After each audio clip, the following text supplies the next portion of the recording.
Okay masters, మనం ఇప్పుడు new energy అనే అద్భుతమైన జ్ఞానాన్ని ఈరోజు మూడవ రోజు మన ఓకే. గాజం రమాదేవి గారి ద్వారా మనం హ్మ్. ఈరోజు విందాము.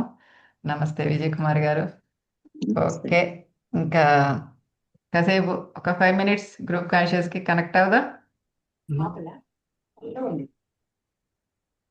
అందరూ కూడా ఒక 5 minutes ప్రశాంతంగా కూర్చోండి, మీతో మీరు కనెక్ట్ అవ్వండి. ఇక మనం న్యూ ఎనర్జీలోకి వెళ్దాం. Shifting old energy to new energy. ప్రశాంతంగా కూర్చొని కళ్ళు క్లోజ్ చేసుకోండి, కాళ్ళు క్రాస్ చేసుకొని వేళ్ళలు వేలు పెట్టుకోండి, ఏదైనా ముద్ర అయినా వేసుకోండి. హాయిగా ప్రశాంతంగా ఇప్పటి వరకు మనం భౌతిక ప్రపంచంలో ఉన్నాం. ఇప్పుడు పూర్తిగా మనం ఆత్మ ప్రపంచానికి కనెక్ట్ అయిపోదాం. ఈ అద్భుతమైన జ్ఞానాన్ని మనం ఆత్మస్థితిలోనే అందుకుందాం.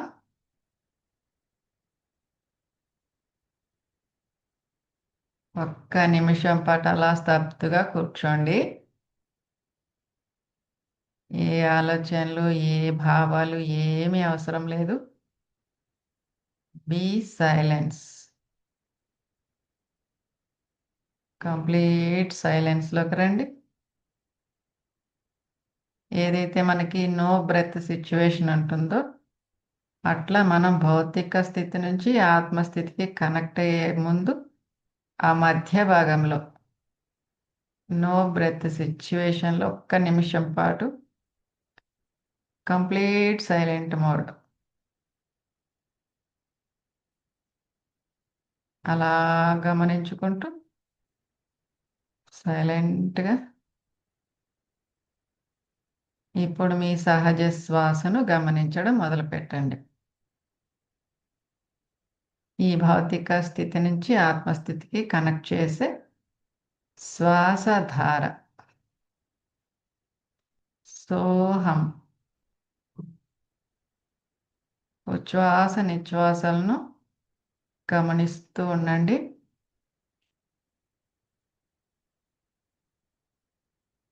Be with your breath. కేవలం సహజంగా జరుగుతున్న ఉచ్ఛ్వాస నిశ్వాసాలను గమనిస్తూ ఉండండి. ఈ భౌతిక స్థితికి ఆత్మస్థితికి కనెక్ట్ చేసే బ్రిడ్జ్ శ్వాస. శ్వాసానుసంధానం. పూర్తిగా మనం ఆత్మస్థితిలో కనెక్ట్ అవుదాం.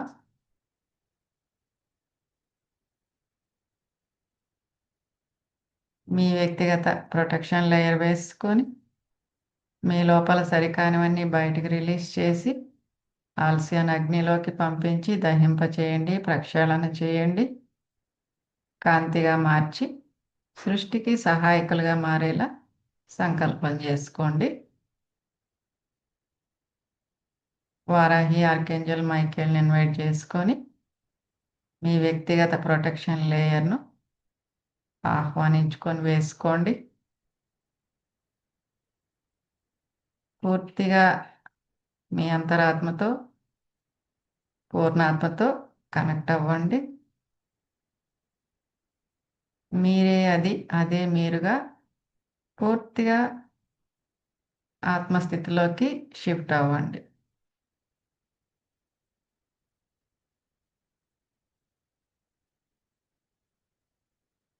మనందరి సామూహిక ఆత్మ చైతన్యాన్ని మన గ్రూప్ కాన్షియస్కి కనెక్ట్ చేసుకుందాం. ఇప్పుడు అందరం కూడా పూర్ణాత్మల స్థితిలో ఈ అద్భుతమైన ఆత్మ జ్ఞానాన్ని అందుకునేందుకు మనం అందరం కూడా సిద్ధంగా ఉన్నాం. పితామహ సార్ యొక్క అనంత విశ్వ చైతన్యానికి కనెక్ట్ అవుదాం.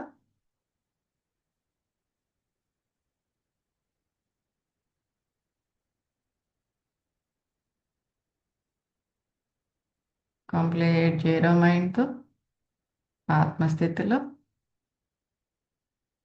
మన గ్రూప్ కాన్షియస్కి కనెక్ట్ అయి ఉన్న దివ్యాత్మ స్వరూపులందరి యొక్క సంపూర్ణ ఆత్మ చైతన్యానికి దివ్య చైతన్యానికి కనెక్ట్ అవుదాం. సమస్త గురు మండలికి సమస్త దేవతా చైతన్యానికి కనెక్ట్ అవుదాం.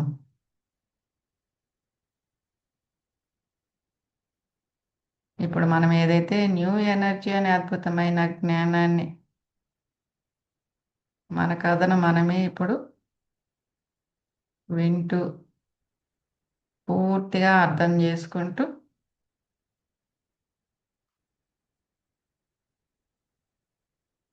మన గతాన్ని ఒక్కసారి పూర్తిగా రివైండ్ చేసుకుందాం. టోబయాస్ గారికి, రేవతి గారికి, మన రమాదేవి గారికి, మన ధ్యాన మిత్రులందరికీ, ఇంకా ఈ అద్భుతమైన జ్ఞానాన్ని మన దాకా చేర్చిన ప్రతి ఒక్కరికి కూడా పేరు పేరున మన హృదయపూర్వక ఆత్మపూర్వక ధన్యవాదాలు, కృతజ్ఞతలు తెలియజేసుకుందాం.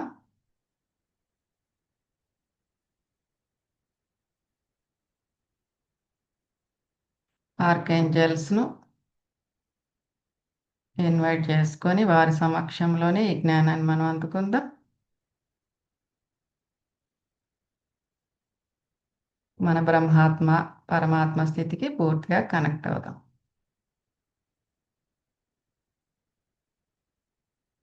మన సంపూర్ణమైన ఆత్మ స్థితిలో మనం ఈ అత్యున్నతమైన జ్ఞానాన్ని పూర్తిగా విని అర్థం చేసుకొని మన జ్ఞాపకాల్లో పూర్తిగా నిక్షిప్తం చేసుకుందాం.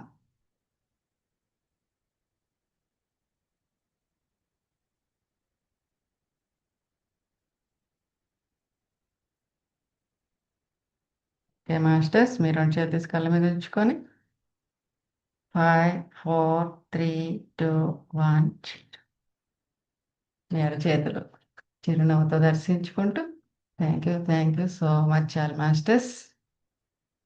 రమాదేవి గారు స్టార్ట్ చేసుకుందామా?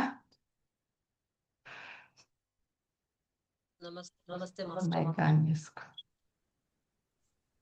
Okay master. ఎస్. ముందుగా సుభాష్ పత్రే సార్కి, స్వర్ణమాల పత్రే మేడంకి నా ఆత్మ ప్రణామాలు. ఈ గ్రూపులో ఉన్న సర్వత్ర స్వరూపులందరికీ కూడా నా ఆత్మ ప్రణామాలు. జమీలా మాస్టర్కి ఆత్మ ప్రమాణాలు. నాకు జన్మనిచ్చిన నా తల్లిదండ్రులకు, నా కుటుంబ సభ్యులకు అందరికీ కూడా ఆత్మ ప్రణామాలు. Thank you. తొలి సృష్టి మేడం. వెలుపలి ప్రయాణం. తొలి సృష్టి అంచున ఈ ద్వంద్వత్వపు గోడలో ఎన్ని ఉండినదంటే, ఈ అనుభవంలో ఎంత తీవ్రత ఉండిందంటే అది అతన్ని ఒక్క పల్టీ కొట్టించింది. దాంతో అతను మలి సృష్టి సెకండ్ క్రియేషన్స్కి తొలి దశ అయిన శూన్యంలోకి వచ్చి పడ్డాడు. ఇక శూన్యంలోకి వచ్చి పడిన జాక్ దగ్గర కొద్దాము. దీనికి మరో కోణము కూడా ఉన్నది. తొలి సృష్టిలో ఉండగా జాకుకి తాను స్పిరిట్ కన్నా వేరు అనే భావన ఎన్నడూ పొరపాటున కూడా కలగలేదు. అంటే అది అద్వైత స్థితి అన్నమాట. కానీ అగ్నిగోడ దాటి వచ్చేసరికి అతనిలో తప్పు చేశానేమోనన్న భావన కలిగింది.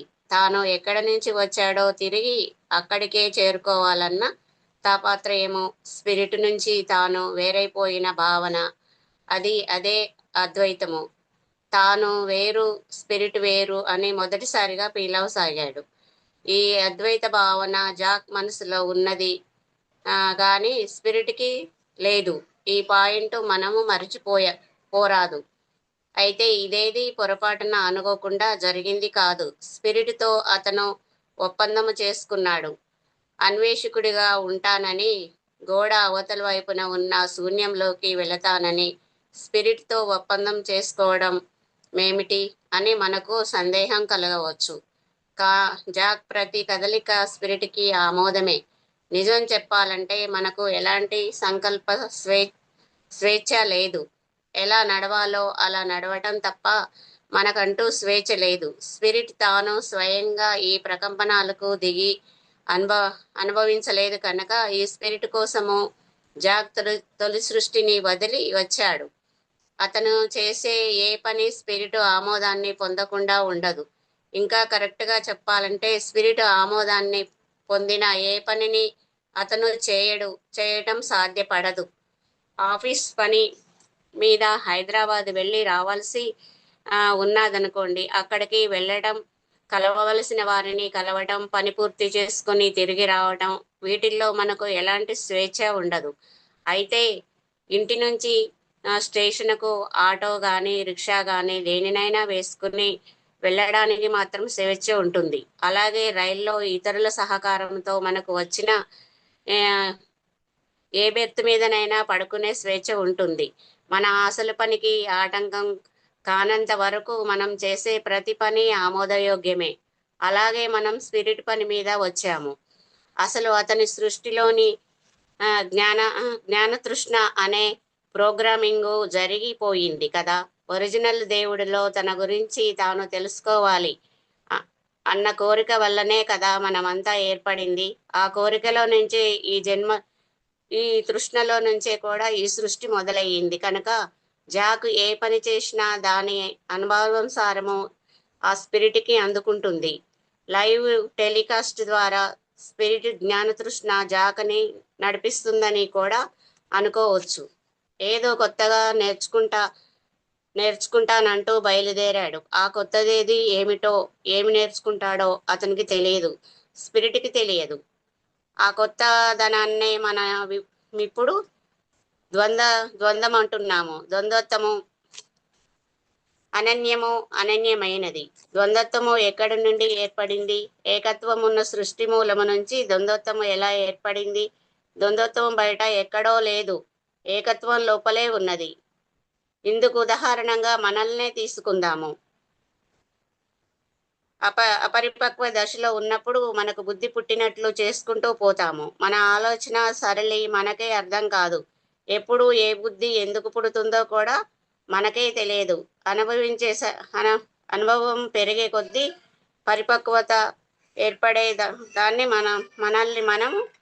మనలోకి మనము చూసుకోవడం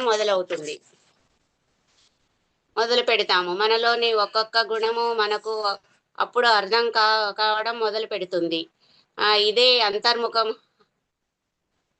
అంతర్ముఖతలో ఉన్న విశేషము. ఇదే విధంగా ఏకత్వములో ఉన్నప్పుడు మనకు చేయాలనిపించిన దానిని చేస్తూ పోయామే తప్ప దానిని గురించి మనము లోతుగా ఆలోచించగలిగిన పరిస్థితి అప్పట్లో లేదు. ఏకత్వంలో పరిచయం అయ్యేసరికి ఉన్నదానినే వివరంగా చూడాలన్న ఆలోచన బయలుదేరింది. అందుకు అగ్ని కూడా మనకు దోహదపడింది. అగ్ని కూడా చేసిన దాని ఏమిటంటే మనలో ఉన్నదానినే 2 ముక్కలు చేసి మనకు చూపించింది. లేని దానిని మన ముందుకు తేలేదు. మనలో ఉన్న ప్రతి దానిని రెండు ముక్కలు చేసింది. అలా ఎన్నింటిని చీల్చగలిగితే అన్నింటినీ 2గా చీల్చింది. అంటే ఏకత్వంలోనే తరచి చూస్తే ద్వంద్వత్వం ఉన్నదన్నమాట. కంది గింజ బయటికి చూడడానికి ఒకటిగా కనిపించినా దానిని తెరిచి చూస్తే లోపల 2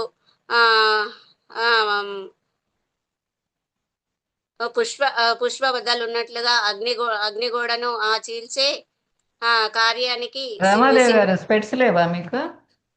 ఇగో మా మనవరాలు ఖరాబ్ చేసిందండి ఈరోజు. రోజు వేసుకుంటున్నారు కదా, ఈరోజు వేసుకోకుండా కొంచెం అందుకని. నేను బయట పోయేసరికల్లా మొత్తం ఇగో ఖరాబ్ చేసి పెట్టేసింది. ఓకే, అదే తడబడుతున్నారు అందుకు. అదే అంటే కొంచెం ఈ పేజీలు లోపలికి కూడా కుట్టు లోపలికి కూడా ఉన్నాయి మేడం అక్షరాలు. ఓకే ఓకే, అందుకు కూడా కొంచెం ఇదైతుంది అన్నట్టు. మర్చిపోయారేమో అని గుర్తు చేసి. లేదు, ఇగో తను ఖరాబ్ చేసి పెట్టేసింది. పర్లేదు. Okay, carry on. రేపు మళ్ళీ ఆ పదార్థంలోకి వెళ్ళి అక్కడి ఆలోచనను ఎనర్జీలను 2గా చీల్చేశాయి. అప్పుడు జాక్ లాంటి ఆత్మలమైన మనలో ప్రతి ఒక్కరూ ఆ ద్వంద్వత్వంలోకి దిగిపోయి మన పని ప్రారంభించాము. ఈ చీలిక అర్థం కావాలని మనకు సింబాలిక్ గా చెప్పాడు. టొబయస్కు ఒక వృత్తాన్ని తీసుకుందాము. అది స్థిరమైనది, ఏ కదలికలు లేనిది. అటువంటి ఆ వృత్తము రెండు పొరలుగా, రెండు వృత్తాలుగా దీని ఆ చీలిపోయింది. ఆ రెండు పక్కపక్కనే ఉన్నాయి. అయితే అప్పుడు కదులుతున్నాయి. ఉన్న చోటనే వాటిల్లో ఒకటి కుడివైపుకు, మరొకటి ఎడమ వైపుకు తిరుగుతున్నాయి. ఏకత్వము దృఢంగా చీలిన ఆ పై పైన మది రెండు పరస్పర వ్యతిరేక బలాలు కేంద్రంలోనున్న భగవంతుని నుంచి ద్వంద్వము ఏర్పడింది. మన కోసమేనని, సృష్టిని గురించి, ఎనర్జీని గురించి తెలుసుకోవడం కోసమేనని అంటాడు టొబయస్. మన బుద్ధి స్థాయికి అర్థమయ్యేలా దానిని వివరించడం కష్టమంటాడు. భగవంతుడికి ద్వంద్వత్వాన్ని గురించి తెలుసుకోవడము అవసరమని మాత్రము తెలుసుకోమంటాడు. నేర్పడ నేర్పడం వల్ల పరస్పర వ్యతిరేకాలు ఏర్పడ్డాయి. చీకటి వెలుగుల నుంచి చెడ్డలు, పాపపుణ్యాలు, సుఖదుఖాలు ఏర్పడ్డాయి. అగ్నిగోడలో ఏం జరిగిందో గుర్తు చేసుకోవడానికి చాలా కష్టపడ్డాడు జాకు. అనంతకాలము ఆ అగ్నిగోడలో ఉన్నట్లుగా అనిపించింది అతనికి. దాటుకుని జాక్ శూన్యంలోకి వచ్చి పడ్డాడు. ఆ శూన్యము చీకటిమయము. అక్కడ నక్షత్రాలు లేవు, గెలాక్సీలు లేవు, ఎలాంటి ఎనర్జీ లేదు. శూన్యం అంటే అక్కడ నిజంగానే ఏమీ లేదు. శూన్యంలో కొద్ది కళ్ళు తెరిచేసరికి పూర్తిగా అలసిపోయి ఉన్నాడు. మనిషి ఖాళీ అయిపోయినట్లు ఫీలింగు. జ్ఞాపకాలే లేకుండా ఉన్నాడు. ఒక విచిత్రమైన, అపరిచితమైన ప్రదేశంలో ఉన్నాడు తాను. తన పేరేమిటో అతనికి గుర్తులేదు. తానెక్కడి నుంచి వచ్చాడో గుర్తులేదు. తన లోపలున్నది ఏదో చెప్పడానికి తాను ఒక వ్యక్తినని ఇంతవరకు ఇటువంటి ఫీలింగు జాక్కి ఎరగడు. దీనినే ముందు ముందు ఈగోగా వర్ణిస్తాడు టొబయస్. ఈగో అంటే అహంకారం అని అర్థము. తాను ఒక వ్యక్తిత్వము అని అర్థము. కనుక తనదైన ఒక వ్యక్తిత్వం ఉన్న వ్యక్తి తాను తన లోపలున్నది తనకు చెప్పింది గాని తానెవరో గుర్తు చేసుకోవాలని ప్రయత్నించినప్పుడు మాత్రం విఫలమైనాడు. ఒక విధంగా చెప్పాలంటే అతనికి మతిమరుపు కూడా వచ్చింది. కొత్త అనుభవాలు. జాక్ కళ్ళు తెరిచేసరికి ఒక కొత్త ప్రదేశాన్ని చూశాడు. అంతవరకు ముందెన్నడూ అతను అలాంటి ప్రదేశాన్ని చూడలేదు. ఆ ప్రదేశాన్ని తానిప్పుడు అన్వేషించాలని అతనికి తెలుసు. పగలనక రాత్రనక ఆ ప్రదేశాన్ని అన్వేషించాడు. అతనక్కడ తెలుసుకున్నది అతనికి, అతని ఆత్మకు కూడా కొత్తే. అయినా సరే ఏదో ఇబ్బంది ఫీల్ అయ్యాడు. మరోసారి తాను తెలుసుకోవలసింది, గుర్తుపెట్టుకోవలసింది ఏదో ఉన్నదని ఫీల్ అయ్యాడు. కానీ గుర్తుపెట్టుకోలేకపోయాడు. చాలా కాలము ఆ కొత్త ప్రదేశాన్ని అన్వేషించాక ఒకరోజు స్త్రీ తారసపడింది అతనికి. వాళ్ళిద్దరూ ఒకరినొకరు కలుసుకున్నందుకు సంతోషించారు, మాట్లాడుకున్నారు. వాళ్ళిద్దరి మధ్య ఏదో సుపరిచితమైన అనుబంధం ఉన్నట్లు అనిపించింది. అయితే ఆ అనుబంధము ఎప్పటిదో వాళ్లకు తెలియలేదు. ఆమె అతన్ని గ్రామానికి తీసుకువెళ్ళింది. అక్కడ మిగిలిన వాళ్లను కలిశాడు అతను. అంటే తనకన్నా ముందుగా శూన్యములోకి వచ్చి పడ్డ ఆత్మలన్నమాట. వాళ్ళు ఆ గ్రామంలో ఉన్నవాళ్ళు భవంతులు కడుతున్నారు, బిడ్డల్ని కంటున్నారు, కొత్త నాగరికతను సృష్టిస్తున్నాము. గాని వాళ్ళెవ్వరికీ తామెక్కడి నుంచి వచ్చారో, తామెవరో గుర్తులేదు. తాము ముందుకి కొనసాగాలి అని, బతకాలి అని మాత్రమే వాళ్లకు తెలుసు. తనతోనూ ఇతరులతోనూ అనుభవాలు కలగసాగాయి. ఈ తొలి అనుభవాలతో అతని నుండి ఒక ఎనర్జీ కొత్తగా వెలువడింది. దానితో ఆ శూన్యములో విశ్వం ఏర్పడడానికి తగిన ఎనర్జీ నమూనాలు ఏర్పడ్డాయి. జాక్ పొందే అనుభవాల ద్వారా ఎనర్జీ అల్లెకిలు సృష్టించబడ్డాయి. ఈ ఎనర్జీలే ఉత్తరోత్తర మన నక్షత్రాలుగానో, గెలాక్సీలుగానో, సౌర కుటుంబాలుగానో ఏర్పడ్డాయి. జాక్ ప్రయాణంలో చాలా ఆసక్తికరమైన సమయం ఇది. ఒకరో ఇద్దరో సూర్యుడి నుండి వాళ్ల చుట్టూ ఏర్పడే గ్రహ సముదాయాన్ని సౌర కుటుంబము అంటారు. ఇలాంటి లక్షలాది సౌర కుటుంబాలు, నక్షత్ర సముదాయాలు కలిసి ఒక గెలాక్సీ ఏర్పడుతుంది. ఇలాంటి గెలాక్సీలు లెక్కలేనన్ని కలిసి విశ్వము ఏర్పడుతుంది. ఇలాంటి విశ్వాలు అనేకం ఉన్నాయి. ఎనర్జీ బృందాలు. తన అనుభవాలకు ఆధారంగా జాక్ ఒక కొత్త గుర్తింపును పొందసాగాడు. అగ్నిగోడ దాటి వచ్చిన ఇతరులతో కలిశాడు, ఇతరులతో బంధాలు ఏర్పరచుకున్నాడు. దానితో కొత్త ఎనర్జీ బృందాలు ఏర్పడ్డాయి. ఇదే టొబైస్ చెప్పే ఆధ్యాత్మిక కుటుంబాలు. ఈ ఎనర్జీ కుటుంబాలు విశ్వంలో కొత్త కొత్త చోట్లకు వెళ్ళేవి, అనుభవాలు పొందేవి, జ్ఞానాన్ని పెంచుకునేవి. క్రమేణా ఆ కుటుంబాలలో అంతర్యుద్ధాలు మొదలయ్యాయి. కుటుంబ సభ్యుల మధ్య కొట్లాటలు మనకు తెలిసినదే కదా. అందరూ యుద్ధాలు చేసుకోసాగారు. బృందాలు చీలిపోయాయి. మనం బృందాలుగా, పెద్ద పెద్ద బృందాలుగా, చిన్న చిన్న బృందాలుగా తిరగసాగాము. అలా తిరిగేటప్పుడు బృందంలోని అందరూ చేతులు పట్టుకుని ఎనర్జీ బంధం వేసుకున్నామట. ఇలా ఎప్పుడైతే మనము ఎనర్జీ బంధం వేసుకుని ఒక కుటుంబంగా ఏర్పడ్డామో అప్పుడే మనము మన స్వతంత్రాన్ని కోల్పోయామన్నమాట. మిగిలిన వాళ్ళతో మనకు ఎనర్జీ బంధం మాత్రమే కాదు, కర్మబంధం కూడా ఏర్పడింది. వాళ్ళ పట్ల తనకు కొన్ని బాధ్యతలు ఏర్పడినాయి. ఆ బాధ్యతలే కట్టుబాట్లే కర్మలవుతాయి. కనుక కర్మ సంబంధాలు ఉన్నాయన్నమాట వాళ్ళతో మనకు. అలా కుటుంబం ఎనర్జీ నౌకను ఏర్పరచుకుని దాని లోపలే జీవిస్తూ ఒక బృందంగా అన్ని చోట్లకు తిరుగుతూ ఎన్నెన్నో అనుభవాలు గడించాము. సృష్టి మూలములో అంటే పరమాత్మ గర్భములో ఏర్పడిన చీలిక ప్రభావము ఆత్మల మీద కూడా ఏర్పడింది. ఆత్మలలో అంతవరకు ఏ ఏకత్వమైతే ఉండిందో అందులో చీలిక వచ్చేసింది. దీనినే అగ్ని గోడ గుండా నడవటం అంటాడు టొబైస్. కొంతకాలం పాటు ఈ ఏర్పాటు అమలులో ఉండేసరికి ఎన్నో యుద్ధాలు జరిగాయి. కోపతాపాలు, అపనమ్మకాలు బయలుదేరాయి. ఎక్కడ చూసినా యుద్ధాలే, ఏ స్థాయిలో చూసినా యుద్ధాలే. ద్వంద్వాల మధ్య నిలకడగా నిలవలేకపోతున్నాము. వివిధ లోకాల మధ్య, గెలాక్సీల మధ్య జరిగిన యుద్ధాలను స్టార్ వార్స్ అన్నాము. ఆ యుద్ధాల ప్రభావం, జ్ఞాపకం మన చైతన్యంలో ఉన్నది కనుకనే అలాంటి సినిమాలు తీయగలిగారు. మానవులు ఘర్షణలతోనే బ్రతికాము. మనము అటువంటి చైతన్యాన్నే అంగీకరించాము. కర్మ ఎలాగ ఏర్పడుతుంది అనేది, ఇది తప్పు ఇది ఒప్పు అనే భావన మనలో ఏర్పడగానే దాని నుండి వెలువడిన ఎనర్జీ కర్మగా మారి తదనుగుణంగా మన భవిష్యత్తు రూపుదిద్దుకోసాగింది. ఒక విధంగా చెప్పాలంటే ఏకత్వంలో అసంతృప్తికి గురై అయిన వారే, ఇంకా ఏదో కావాలని కోరుకున్న వారే అగ్నిగోడను దాటే విధంగా కర్మను చేసుకున్నారు. ఇవి యద్భావం తద్భవతి. ఎలా ఆలోచిస్తే అలాగే జరుగుతుంది. అగ్నిగోడలలో యాతన పడేసరికి జాకుకి తాను తొలి సృష్టి దాటి రావాలని చేసిన ప్రయత్న ఫలితమే కదా ఇది అనిపించింది. అంటే కార్యకారణ ఫలితాలను తోచసాగాయి. ఇటువంటి ఆలోచనలతోనే కర్మ ఏర్పడుతుంది. ముందుగా ఫౌన్లు చేయటము అప్పుడే మొదలయ్యింది. ఈ ఫౌన్ల వల్లనే కర్మ ఏర్పడుతూ వచ్చింది. తొలి సృష్టిలో ఇలా ఫౌన్లు చేయడం ఉండేది కాదు.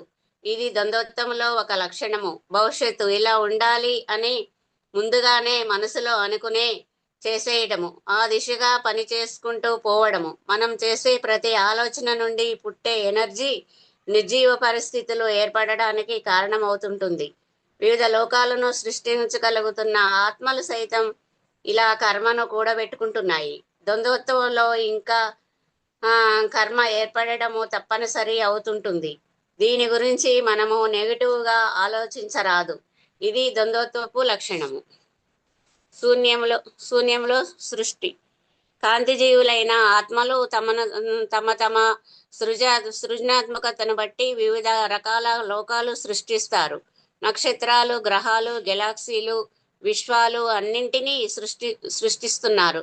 లెక్కలేనన్ని డైమెన్షన్లను సృష్టించారు. జ్ఞానానికి కొదవే లేనట్లు అద్భుతాలను సృష్టించుకుంటూ పోయారు. ఒకవైపు యుద్ధాలు జరుగుతున్నాయి, మరోవైపు సృష్టి జరుగుతుంది. తగ్గుతున్న ప్రకంపన వేగము.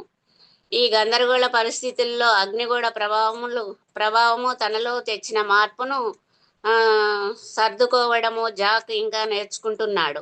తన ప్రకంపనం వేగం తగ్గడం కొంత అనుభవంగా ఉన్నది అతనికి. ఇలా అతనికి ఇంతకు ముందెన్నడూ అనుభవించలేదు. అతనెవరో గుర్తు చేసుకోవాలని, తెలుసుకోవాలని ప్రయత్నిస్తున్నాడు గాని తనకే అర్థం కాని కొత్త లక్షణాలు అతనిలో ఏర్పడుతున్నాయి.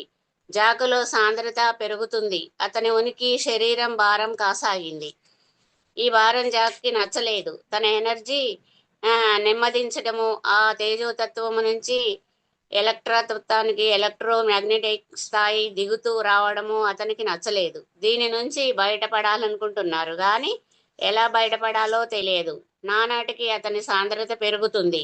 అగ్నిగోడ దాటి వచ్చిన ఆత్మలన్నింటికీ ఇది అనుభవమయ్యే కొద్దీ విశ్వం కూడా గట్టిపడసాగింది. అంటే అనేక డైమెన్షన్లు పరిధులు ఉన్న విశ్వంలో కొన్ని డైమెన్షన్లలో ప్రకంపన వేగము తగ్గుతుందన్నమాట.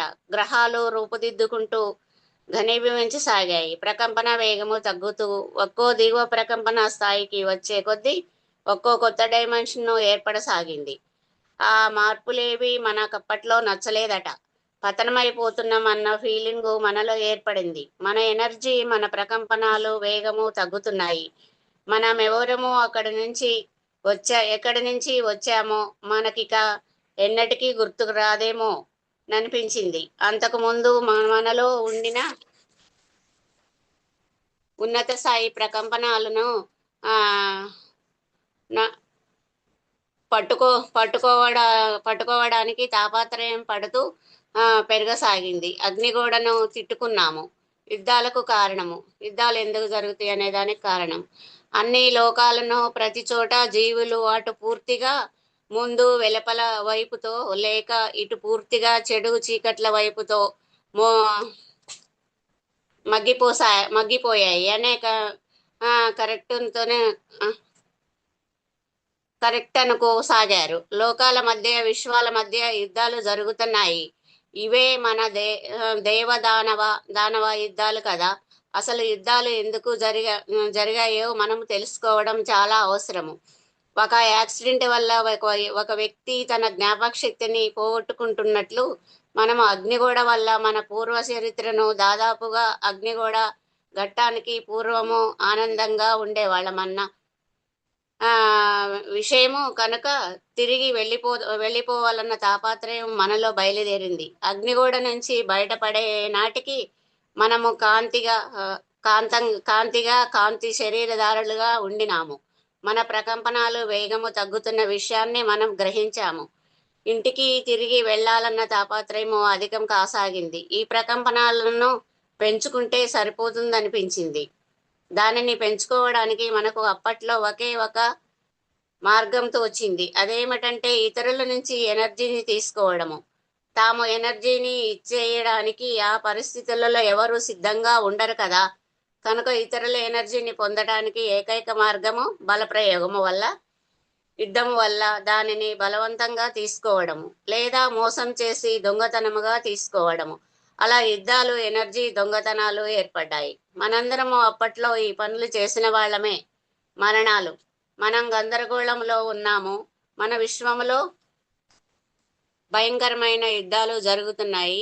ఆ సమయంలోనే చంపుకోవడాలు, చావటాలు మొదటిసారిగా తెలిసాయి. అంటే మరణానికి గురయ్యే అలల సంఖ్యలోని శరీరాలతో ఉన్నామన్న మాట. ద్వంద్వత్వంలో చిరంజీవితత్వం ఉన్నప్పుడు మరి మరణము ఉండటం కూడా సబబే కదా. పురాణాలలో దేవదానవులు చనిపోవడాలు, అమృతాలు, నిత్యాదులు దీని ఫలితమే. అమృతము కోసము వెంపర్లాడే బయలుదేరారంటే మనం దేవతలకు సైతం మరణం ఉన్నట్లే కదా. అయితే మనకిది అలవాటు లేదు, కొత్తగా ఉన్నది తొలి సృష్టిలో మరణాలు లేవు కదా. కాబట్టి ఇతరుల మీద క్రోధము, మన మీద మనకే ఆగ్రహము వచ్చేసేసింది. అంతకంతకు గనిపిస్తున్న విశ్వములో ఈ దివ్యజీవుల బృందాలు స్థైర్య విహారం చేస్తూ ఇతరుల నుంచి శక్తిని లాక్కోవడానికి ప్రయత్నించేవారు. ఇతరుల నుంచి అలా శక్తిని, ఎనర్జీని తీసుకుంటే అది తమ ఎనర్జీ ప్రకంపనను పెంచుకుందని, అప్పుడు తాము తిరిగి ఇంటికి వెళ్ళిపోవచ్చునని వాళ్ళ ఆలోచన. తాము వచ్చిన మార్గంలో రావడమే తప్ప తిరిగిపోవడం అన్నది ఉండదని, అది వన్ వే అని వాళ్ళు గ్రహించలేకపోయారు. మన విశ్వంలో ఎనర్జీ హవేలు ఏర్పడసాగాయి. ఆ హవేల మీద తిరగడము నేర్చుకున్నాము. మానవ కొలమానం ప్రకారము చెప్పాలంటే కోటాను కోట్ల కాంతి సంవత్సరాల దూరాన్ని క్షణకాలంలో దాటగలిగే వాళ్ళము. అంతర్పరిధి ప్రయాణంలో నిష్ఠాతులమయ్యాము.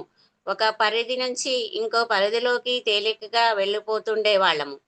ఇప్పటి మన సైన్స్ ఫ్రీక్వెన్స్ కథలు, సినిమాలు మన భవిష్యత్తును గురించి కాదు చెప్పేది, మన గతాన్ని గురించి చెబుతున్నాయని అనుకోవచ్చునంటాడు టొబయస్.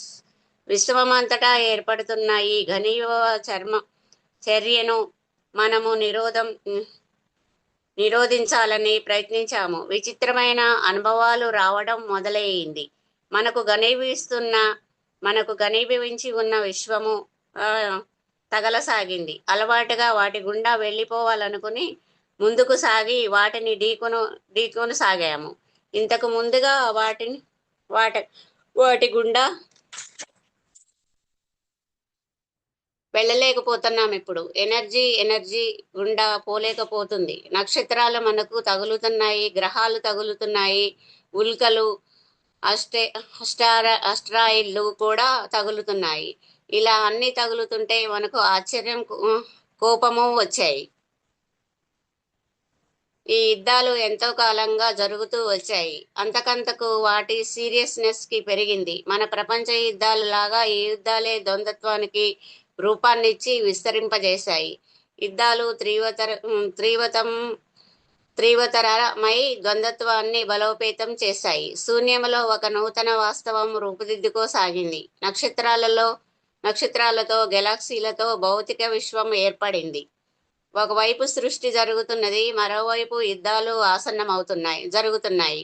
తొలి సృష్టి వెలుపల ఎనర్జీలు ఎలా పనిచేస్తున్నాయో అర్థం కాసాగింది. ఎనర్జీ సుళ్ళు తిరుగుతూ కిందికి వస్తుంది. ఈ ఎనర్జీ సుళ్ళు తిరగడం అన్నది ధ్యానంలో కొందరికి వచ్చే అనుభవము. ఈ సుడిపై వైపున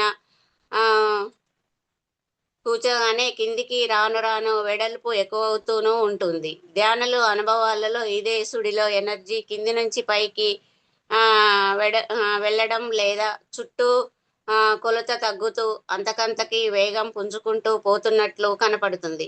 ఒకప్పుడు మనలో కిందికి దిగుతూ వచ్చింది, ఇప్పుడు సాధనలో అది తిరిగి పైకి వెళుతుందన్నమాట. సృష్టి ఆగిపోయిందట. చివరికి ఒకనొక స్తంభన దశ వచ్చేసింది. చైతన్యమకి ఇక కిందికి దిగటం ఆగిపోయింది. చీకటి వెలుగుల మధ్య పోరాటాలు ఇక ముందుకు సాగలేని పరిస్థితి వచ్చేసింది. మానవులైన మనకు తెలిసిన విధానంలో విశ్వము ఎదుగుదల ఆగిపోసాగింది. కొన్ని కోణాలలో ఆగిపోయిందట, మరి కొన్ని కోణాలలో కొనసాగుతూనే ఉన్నదట. నిజానికి సృష్టి ఆగిపోవడం అన్నది ఉండదు.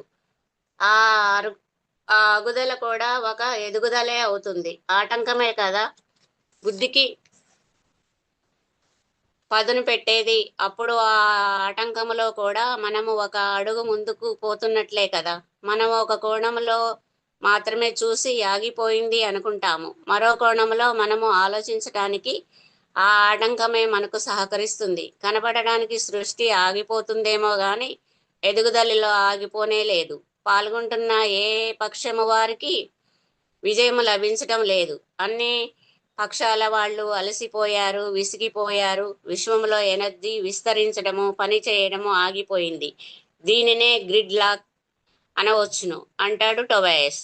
సృష్టి ఇక ముందుకు సాగలేని పరిస్థితి వచ్చేసింది అంటే సృష్టి ఆగిపోయిందన్నమాట. చైతన్యం ఇక ముందుకు పోయింది. ఒకానొక దశలో సృష్టి కొంతకాలము పాట ఆగిపోయింది. ఆ విషయము ఖగోళములో రికార్డ్ అయిందని మన భావితరాల ఖగోళ శాస్త్రవేత్తలు నక్షత్రాలను చూసి ఆ విషయాన్ని చెబుతున్నారని అంటాడు టొబయస్. అయితే మనకిప్పుడు కనపడుతున్నది ఈ ఘట్టానికి పూర్వం ఉండిన పరిస్థితి. ఈ సృష్టి ఆగిపోవడం అంటే గడ్డు సమస్య ఏర్పడినట్టు లెక్క. నూతన అవగాహనల అవసరం ఏర్పడింది. ద్వంద్వత్వాన్ని పూర్తిగా ఇంకా అర్థం చేసుకోలేకపోయినందువల్ల ఇలా ఆగిపోయింది. పూర్తిగా అర్థం చేసుకోవాలంటే మనలో అవగాహన ఇంకా పెరగాలి. ఇంకా ఏదో కొత్త వాటిని తెలుసుకోవాలి. సృష్టి కొనసాగడానికి ఏదో ఒకటి చేయాలి. సంభవించిన ఈ ఎనర్జీ స్తంభనకు ఒక పరిష్కారం కనుక్కోవాలి. యుద్ధాల వల్ల ఇక ఏమీ సాధించలేమని తెలుసుకున్నారు. యుద్ధాలకు ముగింపు పలకాలని అడుగు ముందుకు వేసి తర్వాత దశకు చేరుకోవలసిన సమయం వచ్చేసింది. అప్పట్లో తొలి సృష్టి వెలుపలున్న అందరి చైతన్యాల మధ్య లింకులున్నాయి. ఇప్పటిలాగా అప్పట్లో భౌతిక రూపాలు లేవు. అప్పట్లో మనల్ని మనం ఎనర్జీ లక్షణాలను బట్టి, ప్రకంపనాలను బట్టి గుర్తించేవారు. మన ప్రకంపననే మన పేరుగా ఉండేది. సమావేశం. భారీ ఎత్తున ఒక సమావేశం జరిగింది. చాలా మంది సమావేశం అయ్యారు. అగ్నిగోడ దాటి వచ్చిన వాళ్ళందరూ దీనిలో పాల్గొన్నారు. ఆ అగ్ని ఎనర్జీల చైతన్యము ఒక దగ్గర చేరింది. ద్వంద్వత్వాన్ని గురించి, ఎనర్జీలో ఏర్పడిన స్తంభన గురించి చర్చించుకున్నారు. సమస్య తమకు మించి ఉన్నదని అర్థం చేసుకున్నారు. అందరూ కలిసి తమ శక్తులను ఏకం చేసి ఆర్కేంజిల్స్ ను సృష్టించారు. ఈ సమాచారము పశ్చిమాన ఇవ్వబడింది కనుక అక్కడే సృష్టించారు. అక్కడి వాళ్ళు క్రైస్తవులు కనుక ఇక్కడ చెబుతున్న పేర్లు క్రైస్తవ ప్రపంచంలో తెలిసిన వారి పేర్లే. ఈ సందర్భంలో పుట్టిన ఎనర్జీలను ఆర్కేంజిల్స్ అన్నారు. వీటిని సరిగ్గా అర్థం చేసుకోవాలంటే మన పురాణాల నుంచి ఉదాహరణలు తీసుకోవాలి. రాముడు అనగానే మనకు ఆ త్రేతాయుగములో దశరథునికి పుట్టినప్పటి నుంచి మాత్రమే రాముడున్నాడు. ఆ పరిమితి లోపల ఏ కథ చెప్పినా నమ్ముతాము. ఆ పరిమితి వెలుపల ఉన్న దానిని నమ్మడానికి మనం సిద్ధంగా ఉన్నాము. కానీ రామాయణానికి ముందే రామతత్వం ఉన్నదని వాస్తవం. అదే విధంగా హనుమతత్వము, గణేష్ తత్వము ఆయా ప్రాంతాలు పురాణాలలో కనపడక ముందు నుంచే ఉన్నాయి. ఆర్కేంజిల్ గేబ్రియేల్ మన హనుమంతుడని ఒక మహానీయురాలు చెప్పడం జరిగింది. అయితే ఇలాంటి వాటిని మనము అంత తేలిగ్గా అంగీకరించలేకపోతే అందులో ఆశ్చర్యం లేదు. కనుక ఇది సమస్త సృష్టి కథే తప్ప కేవలం ఒక మతానికి చెందిన కథ కాదు అని అర్థం చేసుకుందాము. సమస్థితి విపరీతంగా తప్ప ఉన్న ఎనర్జీలను నిర్వచించి సహాయపడటం కోసమే ఈ ఆర్కేంజిల్ను సృష్టించడం జరిగింది. రాక్షస సంహారం చేయాలంటూ సదాశక్తిని ప్రత్యక్షం చేసుకున్న దేవతలు తమలోని శక్తులను ఆ ఈ దేవికి ఇచ్చి ఆమెను యుద్ధానికి సిద్ధం చేసిన కథలు మనకు తెలుసు. అలాగే అందరూ కలిసి తగిన సంకల్పం చేసి శక్తివంతమైన ఆ ఆర్కేంజిల్ ను సృష్టించారన్నమాట. ఆర్కేంజిల్ అంటే వాళ్ళు ఏంజిల్సే, కాకపోతే ఏంజిల్స్ లోని శ్రేష్ఠులు అన్నమాట. పరిష్కారము సూచించామని ఆర్కేంజిల్స్ ను అడిగారు. ఆర్కేంజిల్స్ సదూరానికి భవిష్యత్తులోకి సృష్టి సారించి అంటే ఎంతో లోతుగా ఆలోచించి తెలియజెప్పింది ఏమిటంటే ప్రకంపన వేగాన్ని ఇంకా తగ్గించుకోమన్నారు. అప్పుడు ద్వంద్వత్వం ఇంకా లోతుగా అర్థమవుతుందట. అనుభవపూర్వకంగా అర్థమవుతుంది. దానివల్ల మంచి చెడ్డలు, చీకటి వెలుగులు లాంటి ద్వంద్వం మధ్య ఒక సమన్వయ సమైక్యత ఏర్పడతాయి. అంటే ద్వంద్వాల సమైక్యత ఆలోచనను అప్పుడు బయలుదేరిందన్నమాట. కనుకనే పొలారిటీ ఇంటిగ్రేషన్ లేదా ద్వంద్వం సమైక్యత ఏదో ఒక నాటికి ఖచ్చితంగా ఏర్పడుతుందని అందరికీ ఆనాడే తెలిసిపోయింది. అయితే అది ఎప్పుడు ఎలా ఏర్పడుతుందని మాత్రం ఎవ్వరికీ తెలియదు. ద్వంద్వాల సమైక్యత కోసం కృషి ప్రారంభమైనది. అయితే మనకిక్కడ ఒక ప్రశ్న ఉదయిస్తుంది. మనందరి సమాలోచనలో రాని పరిష్కారము ఆర్కేంజిల్ ఎలా చెప్పగలిగాడు అని. అసలు కిటుకు ఇక్కడే దాగి ఉన్నది. అసలు యుద్ధాలనేది ఎందుకు జరిగాయి? దివ్యజీవులుగా అప్పట్లో ఉన్న మనం పూర్తిగా అటు చీకటి వైపుకో లేక పూర్తిగా ఇటు వెలుతురు వైపుకో మొగ్గిపోయి ఉండేవాళ్ళము. మనకు చీకటి గురించి కానీ వెలుతురు గురించి కానీ మాత్రమే తెలుసు అంటే అటు రాక్షసులుగానో ఇటు దేవతలుగానో ఉండినామని అనుకోవచ్చు. అటువంటి మనము అందరము కలిసి మనలోని శక్తులను ఏకం చేసి ఆర్కేంజిల్ను సృష్టించాము. అంటే ఆర్కేంజిల్లో మనందరి అనుభవాల సారము ఉన్నదన్నమాట. ఇరుపక్షాల అనుభవాలు కలిగిన వారు గనక వాళ్ళ ద్వంద్వాల సమైక్యత గురించి సూచించగలిగారు. మరి ఇరుపక్షాల సమైక్యతను కలవోసుకున్నారు. తామే ఆ ద్వంద్వాల సమైక్యతను తేవచ్చు కదా. అలా కాక కేవలం సూచించేసి ఊరుకున్నారు ఎందుకు? ద్వంద్వత్వం సమైక్యత రావాలంటే కేవలం ఆలోచన వస్తే చాలదు. మళ్ళీ ద్వంద్వాన్ని మరోసారి అనుభవించి ఆ అనుభవం నుంచి సమైక్యతను తీసుకురావాలి.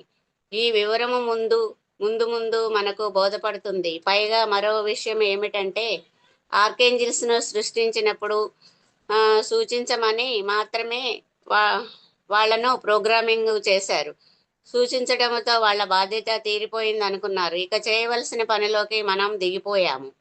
మనం సంపూర్ణత్వంలో ఉన్నప్పుడు ఎప్పుడూ బహిర్ముఖంగా సృష్టి చేస్తూ వచ్చాము. స్పిరిట్ సృష్టి కూడా ఎన్నడూ బహిర్ముఖంగానే తిరుగుతూ వచ్చింది. ఇప్పుడు సమయము వచ్చింది ఆగి అంతర్ముఖమై కేవలము ఏకాంతములో మాత్రమే కనుక్కోగలిగిన దానిని కనుక్కోవలసిన సమయము వచ్చింది. ఇది మరింత బాగా అర్థం కావాలంటే తొలి సృష్టిని చెట్టున కాసిన ఒక కాయతో పోలుద్దాము. కాయ పెరిగి తన పూర్తి సైజుకు వచ్చేసింది. ఇక జరగాల్సింది బాహ్యంగా జరగాల్సింది కాదు, బాహ్య పెరుగుదల ఆగి ఆలోచనల పండటము జరగాలి. పండటము కూడా పెరుగుదలే కదా. ఇందుకోసముగాను అత్యున్నతమైన చైతన్య స్థాయిలో ఒక ఒప్పందం జరిగింది. అప్పుడు వాళ్ళ భౌతిక శరీరాలతో లేరు. వాళ్ళ కాంతి దేహాలు, వాళ్ళ గుర్తింపు, వాళ్ళ ఎనర్జీని బట్టి, ప్రకంపనాలను బట్టి ఉండేది. ఇప్పుడు అలాగే ఉన్నది. ఆ లోక్సాం రాంపా ఏం చెబుతున్నాడంటే చనిపోయి హాస్టల్ ప్రపంచానికి వెళ్ళిన వాడిని అతని రూపాన్ని బట్టి లేక పేరును బట్టి గుర్తించటం, అతని ప్రకంపనాలను బట్టి గుర్తించారట. సినిమాలలో పోలీసు కానిస్టేబుల్ను అతని నెంబరుతో పిలవడం చూస్తుంటాము కదా, అలాగన్నమాట. వేలిముద్రలు ఎలాగైతే కలవాలో అలాగే ప్రకంపనాలు కూడా ఎవరికి వారికి వేరుగా ఉంటాయట. అందుకే కదా కుక్కలు దొంగలను పసిగట్టడం కలిగేది. మా మనుషులకే ఈ పేర్లు వెంపర్లాట అంటాడు టొబాయస్. అండ్రోమెడ్రన్లు కూడా తనను తాను ప్రకంపనాల ద్వారానే గుర్తించమంటారు. ఎవరు ఏ మూలనున్న అవసరమైతే ఒకరికొకరు కాంటాక్టు చేయడానికి అన్ని విధాల అవకాశం ఉండేది. జరిగిన సమావేశ ఫలితంగా బాగా అనుభవజ్ఞులైన అతిరథ మహారథులైన ఆత్మలకు ఆహ్వానం వెళ్ళింది. వివిధ విశ్వాలలో పనిచేసి మరింత అనుభవం కోసము ఉవ్విళ్ళూరుతున్న ఆత్మలకు రమ్మని పిలుపు వచ్చింది. ఆసక్తి ఉన్నవాళ్ళు ముందుకు వచ్చారు. ద్వంద్వాల సమైక్యత పోవాలంటే ఇంటిగ్రేషన్ ఆటను ఆడటానికి. మన విశ్వాన్ని ప్రత్యేకంగా ద్వంద్వత్వపు ఎనర్జీతో సృష్టించారు. ఈ విశ్వ గతిశీలత డైనమిక్ లోను ఈ విశ్వంలోని ఎనర్జీలు పనిచేసే తీరు తెన్నులలో సహజంగానే చీలిక ఉన్నది.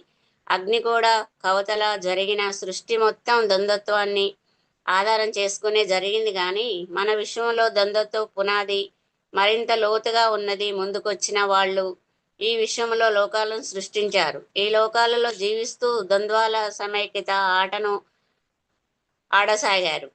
ఆట ఒక విధంగా చెప్పాలంటే డ్రాగా ముగిసేది. ఎన్నో లోకాలలో ఎన్నోసార్లు ఆటలు ఆడారు. ఫలితం కోరుకున్న విధంగా రాలేదు. కాకపోతే తర్వాతి ఆటను పటిష్టంగా ఆడడానికి మరికొంచెం అనుభవం పెరిగింది. ద్వంద్వాల సమైక్యతను ఆట అని ఎందుకన్నామంటే అన్నీ ముందుగానే నిర్ణయించుకుని అందులోకి దిగటం జరుగుతుంటుంది. అంటే మాటలు, పాటలు, స్క్రీన్ ప్లే, దర్శకత్వం అన్నీ ముందుగానే రెడీ చేసుకుని వస్తాము. అంతా ముందస్తు ప్లానింగ్ కాబట్టి అది నాటకము ఆట అవుతుంది. పైగా ఆటలో పోటీ ఉంటుంది. హీరోలు విలన్లు ఉంటారు. హీరోల పనులకు అడ్డం కొట్టే విలన్లు ఉంటారు.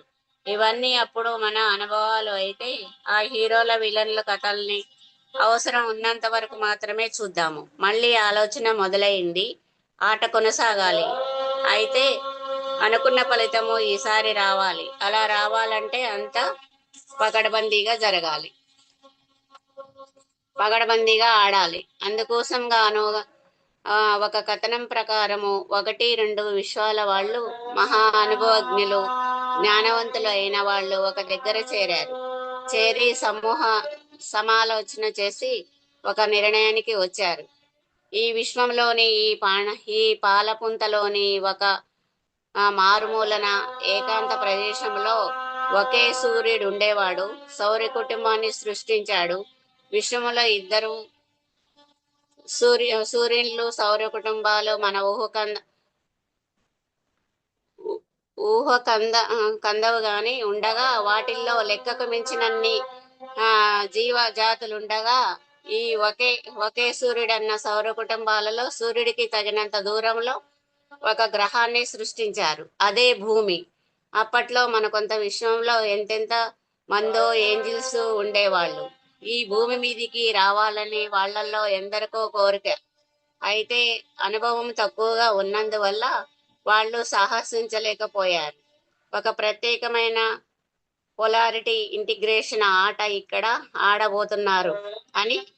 ఆ ఆటలో ఒక్కసారైనా చివరి వరకు పాల్గొన్న అనుభవజ్ఞులు ఉన్నవాళ్ళు.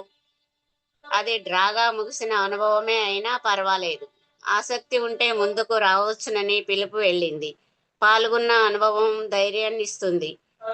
ఆ ఈ ఈ పిలుపు ఆ పిలుపు నందుకునే ముందుకొచ్చిన వాళ్ళు ఎంతో అనుభవాన్ని గడించిన వాళ్ళు, అన్నింటిలో భరించి సహించిన వాళ్ళు, తొలి సృష్టి మలి అనుభవం కోసం వాళ్ళు ఇక్కడికి వచ్చారు.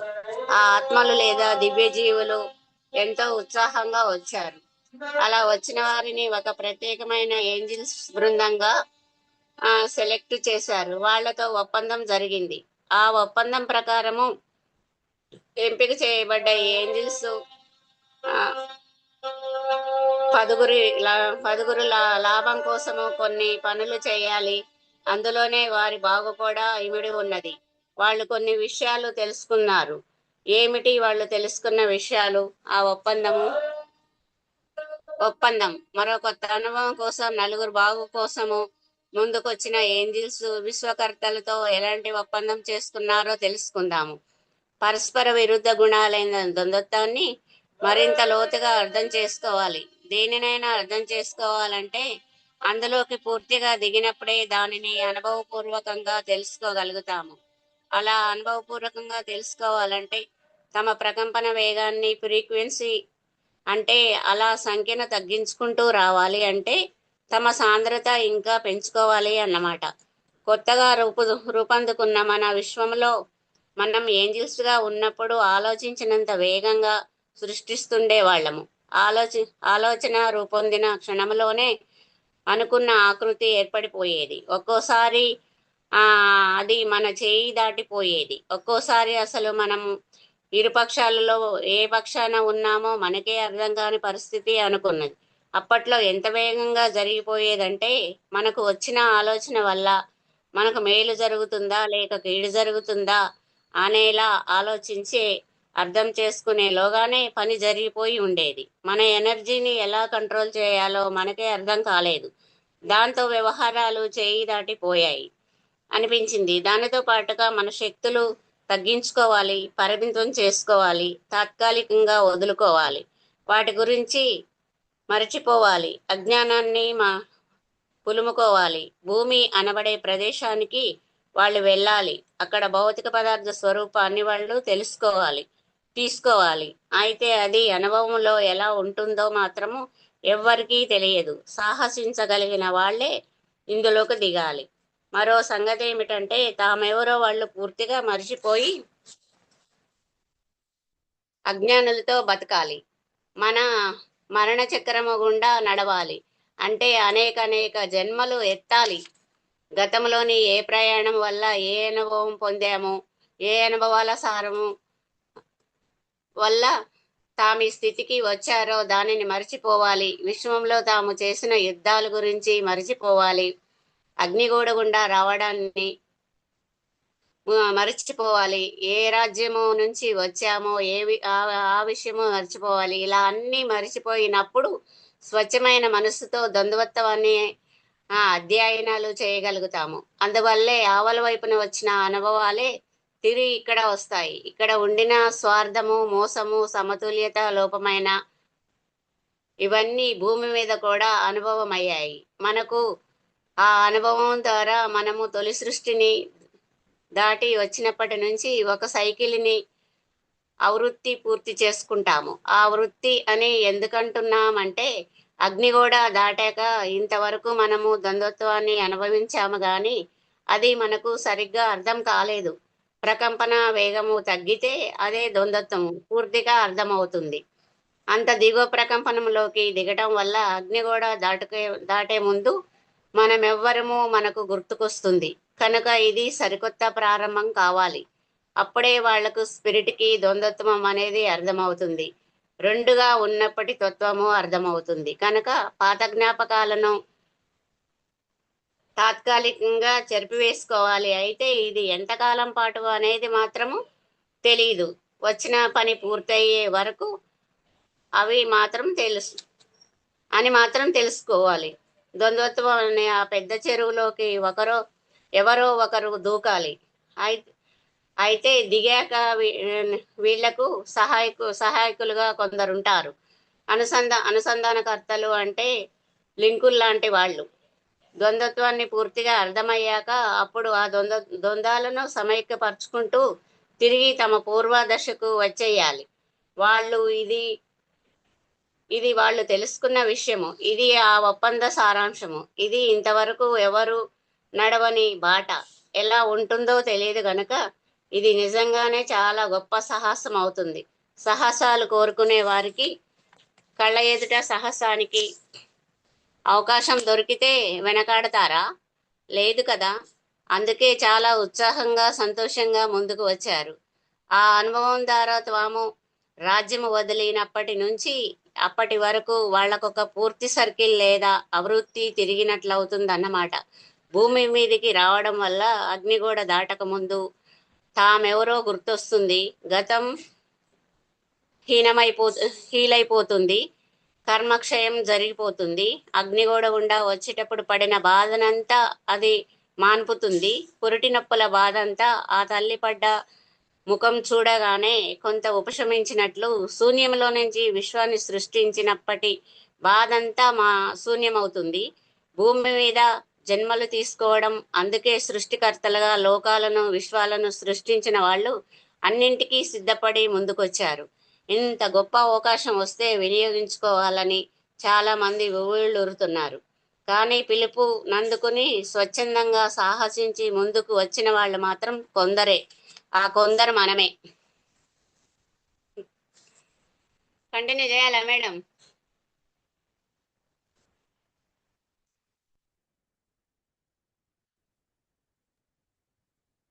భూమి మీదకి రావడానికి మనమే. ఎంత ఉంది ఇంకా? ఎన్ని పేజెస్ ఉంది? ఈ ఒక పేజీ అయితే ఇంక అయిపోద్ది మేడం. తర్వాత భూమి గురించి ఉంది. ఈ ఎంత ఒక పేజీ ఎంతవరకు ఇంకా కంట్రీ? సరే. ఇంకొక ఎంత 4-5 7 వరకు క్లోజ్ చేయండి. అదే ఈ 4-5 లైన్లు చదివేసి క్లోజ్ చేసేస్తాయి. కొందరు మనమే. భూమి మీదకి రావడానికి మనం చేసుకున్న ఒప్పందం వల్ల గతం హీల్ అవుతుందని, అగ్నిగోడ గుండా వచ్చిన బాధ హీల్ అవుతుందని, శూన్యం నుంచి విశ్వాన్ని సృష్టించిన బాధ హీల్ అవుతుంది, నశించిపోతుందని తెలిసి ముందుకు వచ్చాము. విశ్వంలో ఏ ఎనర్జీ స్తంభన ఏర్పడిందో అది తొలగిపోతుంది. మనము భూమి మీద చెయ్యబోయే పని వల్ల ఒప్పందంలోకి వచ్చిన జీవులు పదార్థంలోకి తమ ఆత్మను ప్రవేశపెట్టడానికి ఒప్పుకున్నారు. తాము భూమి మీదకి రాకముందు జరిగిన కథనంతా వాళ్ళు మర్చిపోవడానికి కూడా అంగీకరించారు. అందుకే ఆ పోరాటాలన్నీ మనం మర్చిపోయాము. అగ్నిగూడ ఘట్టాన్ని మర్చిపోయాము. మన మూలమైన ఏకత్వపు రాజ్యాన్ని గురించి మర్చిపోయాము. ఇది సరికొత్త ప్రారంభం అవుతుంది. దానివల్ల మనము స్పిరిట్ ద్వంద్వత్వాన్ని గురించి తత్వాన్ని గురించి నిజంగా అర్థం చేసుకోవడానికి అవకాశం ఏర్పడుతుంది. అయిపోయింది మాస్టర్. ఇంకా రేపటి నుంచి భూమి గురించి. Okay. Thank you so much Ramadevi గారు. ఈరోజు కొంచెం తిట్టాలు పడినట్టున్నారు. ఓకే. అయితే దీని గురించి ఇప్పుడు చదివిన దాంట్లో మీరు కొంచెం టూకీగా మీకేం అర్థమైందో కొంచెం 2 మాటల్లో చెప్పండి, 2 లైన్లో. అంటే మనము జన్మ తీసుకొని వచ్చేటప్పుడే మనము అసలు ఇంతకుముందు జన్మలో ఏమేమి తీసుకొని వచ్చినామో ఇక్కడికి అవన్నీ మర్చిపోయి మళ్ళీ జన్మ తీసుకునే వస్తాం. అది ఇక్కడికి వచ్చినాక ఏం చేయాలనేది ఏం తెలియదు కదా మనకి. ఇది ఓకే, భూమి ఓకే. ఈరోజు ఆ, మనం చదివిన దాంట్లో మీకేం అర్థమైంది? అది కొంచెం మాకు కొంచెం అర్థమయ్యేటట్టు 2 లైన్లు. అంటే అవతల అగ్నిగోడ అవతల నుంచి వస్తేనే మనకి ఏదైనా కూడా అర్థమైద్ది. అగ్నిగోడలో ఉంటే మనకి ఏం అర్థం కాదు. అగ్నిగోడ చీల్చుకొని బయటకు వస్తేనే మనకి ఏదైనా అర్థమైద్ది అని టొబయాస్ చెప్తున్నారు. ఓకే. ఆ, ఆర్కేంజల్స్ ఎట్లా సృష్టించారన్నారు? ఆర్కేంజల్స్ ఇవి వాట్ ఏదో చెప్పారు కదా. ఒక్క నిమిషం మీకు మేడం, కాల్ వస్తుంది. Okay, okay, okay.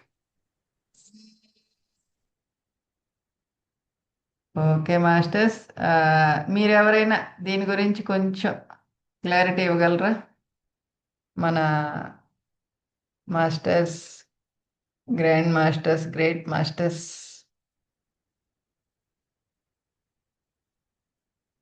మీకు న్యూ ఎనర్జీలో ఈ పాయింట్ ఇప్పుడు ఈరోజు మనం చెప్పుకున్న దాంట్లో మీకు అర్థమైంది ఏమని చెప్పగలరా?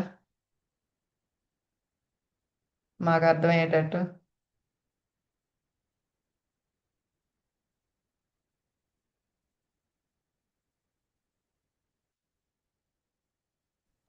సారీ మేడం, ఆర్కేంజల్స్ గా ఉన్నప్పుడు ఫోన్ చెప్పండి. వచ్చింది. ఎవరో మాట్లాడుతున్నారు కదా. ఆ, చెప్పండి పద్మ నేనే గారు. ఆర్కేంజల్స్ గా ఉన్నప్పుడు మనం స్పీడ్ గా నిర్ణయాలు తీసుకొని ఉమ్, ఏం జరుగుతుందో తెలియక ముందే అవి ఉమ్, వచ్చేసి ఆ, మన ఉమ్, ఆలోచన మన నిర్ణయాలుగా వచ్చేసేసినాయి. ఉమ్. అవి తప్ప ఒప్ప తెలుసుకునేంత ఇది కూడా మనకు లేక మనం కొన్ని తప్పు నిర్ణయాలు తీసుకొని దానివల్ల మనం ఇంత దూరం ప్రయాణం చేయాల్సి వచ్చిందని నేను అనుకుంటున్నాను. ఓకే. న్యూ ఎనర్జీ యాక్చువల్గా మీరు వినుండారా, చదివారా బుక్? విన్నాను, అసలు చదవలేదు. అర్థ అర్థమైందా మరి? అసలు ఏంటి న్యూ ఎనర్జీలో మనకి ఏమి ఇచ్చారు అనేది ఆ, కొంచెం నేను అర్థమైందా మీకు?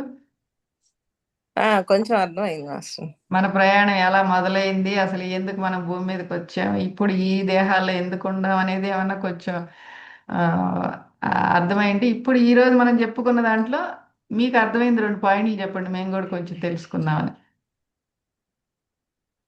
అది మన నిర్ణయాలు కొంచెం ద్వంద్వత్వంలోకి వెళ్ళాయి కాబట్టి మనం కిందకి రావాల్సి వచ్చింది అనుకుంటున్నాను. Okay, okay. ఓకే. ఉమ్, మన ఎందుకంటే ఎనర్జీ ఒక్కొక్కరికి ఒక్కొక్క కోణంలో అర్థమై ఉంటది కదా. అలా అన్నీ తెలుసుకున్నప్పుడు కొంచెం క్లారిటీ వస్తది. అంటే ఒకే కోణంలో కాకుండా ఆ, మీకు ఎలా అర్థమైంది, ఒక్కొక్కరికి ఒక్క విధంగా అర్థమవుతుంది కదా. అలా చర్చించుకున్నప్పుడు మనకు కొంచెం ఒక క్లారిటీ అనేది వస్తుందని, అందుకు ఓకే. మీకు ఎలా అర్థమైంది అని అడుగుతున్నా. ఉమ్, ఓకే. ఓకే. అలా అలా మనం ఎనర్జీ తగ్గించుకొని భూమి మీదకి వచ్చి సాహసవంతమైన జన్మలు తీసుకున్నాం. అంటే మనం మామూలు వాళ్ళం అయితే కాదు. ఓకే.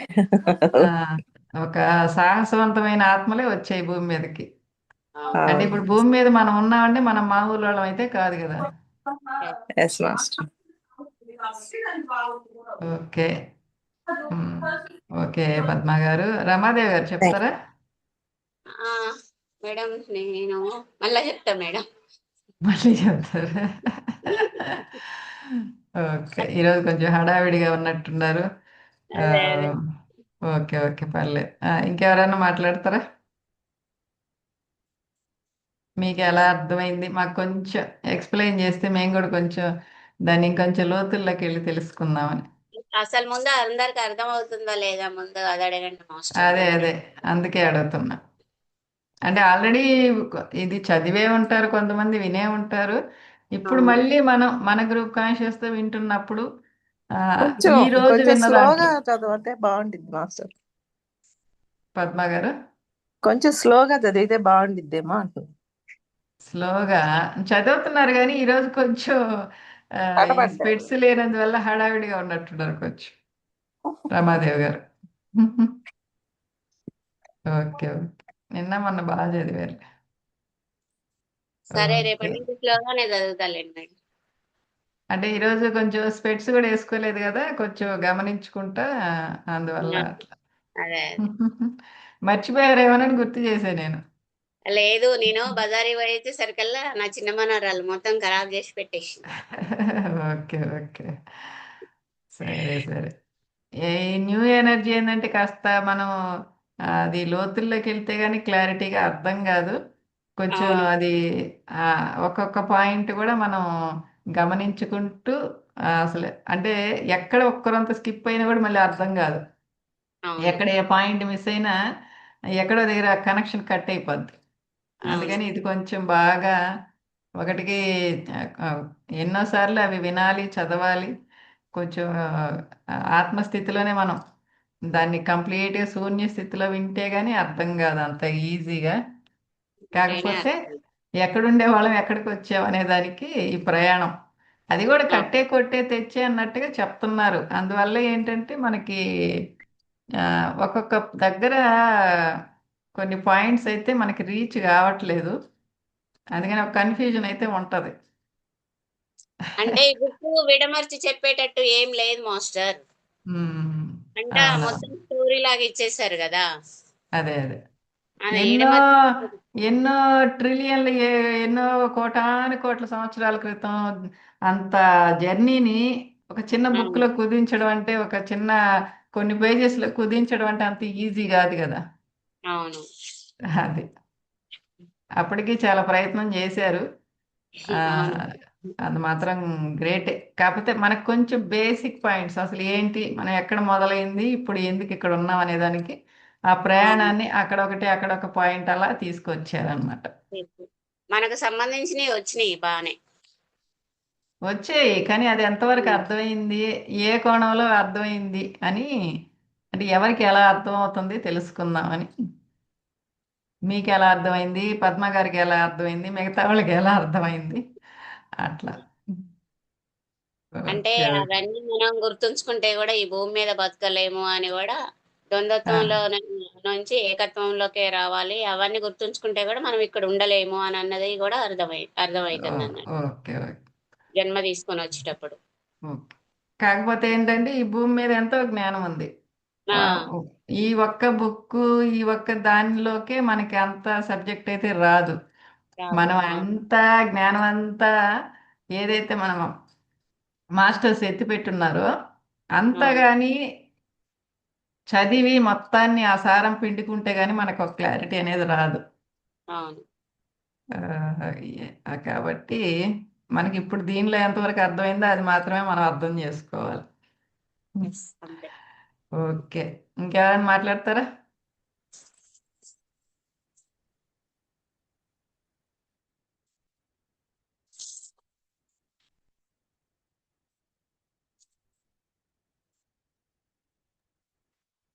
అందరు సైలెంట్ మోడ్లో ఉన్నట్టున్నారు మరి. సుజాత గారు మాట్లాడతారు. మాట్లాడతారా సుజాత గారు? ఏం లేదు. సుజాత గారి కోణంలో విందాం. ఇది ఎట్లా వచ్చింది, ఏం అర్థమైంది, మాకు కూడా కొంచెం అర్థం అవుతుంది. న్యూ ఎనర్జీ మీరు ఈ బుక్ చదివి విని ఉన్నారా? చదవలేదు కానీ విన్నా మేడం. విన్నారు.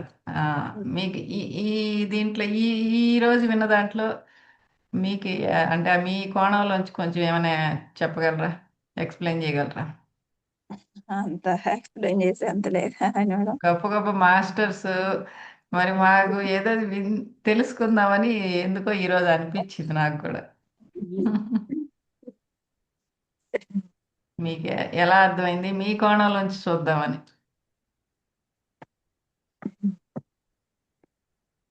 అంతేనా? మైండ్ జీరోలో ఉందా? Zero mind. జీరో మైండ్ లోనే ఓకే, ఓకే, పర్లేదు, పర్లేదు. అంటే వింటున్నంత సేపు ఎట్లా అనిపిస్తుంది, గందరగోళంగా అనిపిస్తుందా లేకపోతే అర్థమవుతున్నట్టే అనిపిస్తుందా? అంటే అప్పుడు ఎప్పుడుదో, అంటే ఇప్పుడు మనకి మనం ఉండే పరిస్థితికి ఎప్పుడో జరిగిపోయింది కదా. మళ్ళీ వింటుంటే అవునా ఇంత ఉందా అని ఆశ్చర్యం అనిపిస్తుంది ఒక్కొక్కసారి. Okay, okay. మన కథ మనమే వింటుంటే మనకి ఏం అర్థం కావట్లేదు అంటారా? ఓకే. కాకపోతే మనం దీని చెప్పినట్టు గురించి ఏంటంటే ఎవరు మనం చెప్పలేదు కదా మేడం. ఎవరు ఉమ్, మనకి ఎక్స్ప్లెయిన్ చేయలేదు. ఇప్పుడు ఇప్పుడు మళ్ళీ అది వింటుంటే కొంచెం బాగా అర్థం చేసుకోవాలనిపిస్తుంది కానీ.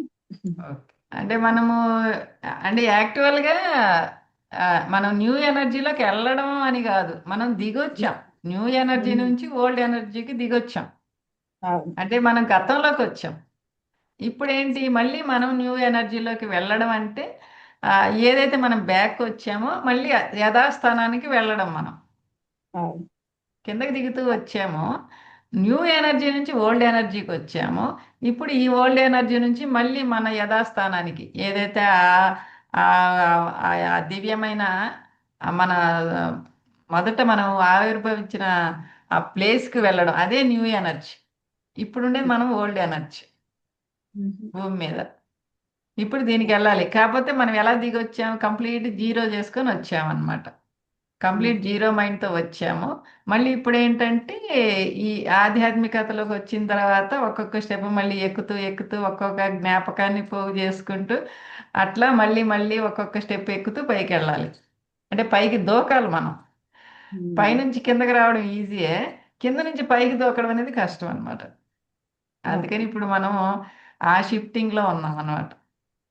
కాకపోతే ఉమ్, ఇక్కడ ఇంత సబ్జెక్ట్ని అంత ఈజీగా సింపుల్గా అంటే ఒక్కొక్క పాయింట్ అది రామాయణాన్ని కట్టే కొట్టే తెచ్చి అన్నట్టుగా చెప్పారు. అది మీకు ఎలా అర్థమైందో తెలుసుకుందామని. నేను కూడా మత ఇంకొక కొత్త గ్రంథ కోణంలో చూడొచ్చు కదా దీన్ని. అవును. మత గ్రంథాల్లో ఉన్నది వేరు, ఇది కంప్లీటెడ్ గా వేరుగా ఉంది కదా మేడం. ఉమ్. అది ఒక మత కాన్సెప్ట్ గ్రంథాలు కదా. అవన్నీ అంటే అవి ఇప్పుడు ఓల్డ్ ఎనర్జీ లెక్కలో ఓల్డ్ విజ్డమ్ లెక్కలో అవును. వేసేసాం మనకి అంతా అన్నిటిని. చెప్పింది కూడా ఓల్డ్ ఎనర్జీ చెప్పారు కానీ న్యూ ఎనర్జీ చెప్పలేదు. పత్రిసారి వచ్చిన తర్వాతే మనకి ఇవన్నీ కూడా బయటికి తీసుకొచ్చారు. అదే అదే అదే కానీ ఇప్పుడు జనాలకి అది ఎక్కదు కదా మేడం. ఈ చెప్పిన ఎవరు వింటారు, ఇది ఎవరు అది వింటారు. జీర్ణించుకోబోయింది. అంటే ఉమ్. ఎవరి మతాలకు సంబంధించిన ప్రవక్తలు మా దేవుళ్ళు మా ప్రవక్తలు ఇది చెప్పారు మేము ఇదే వింటాము, మా దేవుళ్ళు ఇదే చెప్పారు ఇదే మాకు కరెక్ట్ అని అలా జీర్ణించుకోబోయి ఉన్నారు. దానిలోంచి బయటికి తీసుకురావడం అంత ఈజీ కాదు కదా. ఇప్పుడు ఇదే కొన్ని కోట్ల సంవత్సరాల సమయం పట్టింది అక్కడి నుంచి ఇక్కడికి రావడానికి. మరి ఇక్కడి నుంచి అక్కడికి వెళ్ళాలంటే మరి ఎంత టైం పడుతుందో తెలీదు. కానీ ఓకే. మనకి అర్థం కాకపోయినా వినాలి, తెలుసుకోవాలి అని కూడా ఉంటుంది తెలుసుకోవాలి. మేడం. ఆ, ఒక్కసారికి అర్థమయ్యేది కాదు కదా ఈ సబ్జెక్ట్. ఆర్కేంజల్ ని ఎలా తయారు చేశారని అడిగారు కదా మేడం మీరు. ఉమ్. దేవ దేవతలందరూ శక్తిని ప్రసాదించి సంకల్పం చేసి ఆ ఆర్కేంజల్ ని సృష్టించారంట ఆ సంకల్పంతో. అది ఓకే. కాకపోతే మీకు మీకు ఎలా అర్థమైంది అని అడిగా నేను. ఆర్కేంజల్స్ అంటే అసలు ఏంటి, ఆ కాన్సెప్ట్ ఏంటి, మీకు ఎలా అర్థమైంది అని అడిగా నేను. అంటే ఆర్కేంజల్స్ అంటే దేవతలే అని ఆడ తెలుస్తుంది. ఆ దేవతలు దేవతలలో ఇంకా అతి సృష్టి అయిన వారు ఇంకా అని చెప్తున్నారు అన్నట్టు, అతి ఓకే ఓకే బలవంతులు.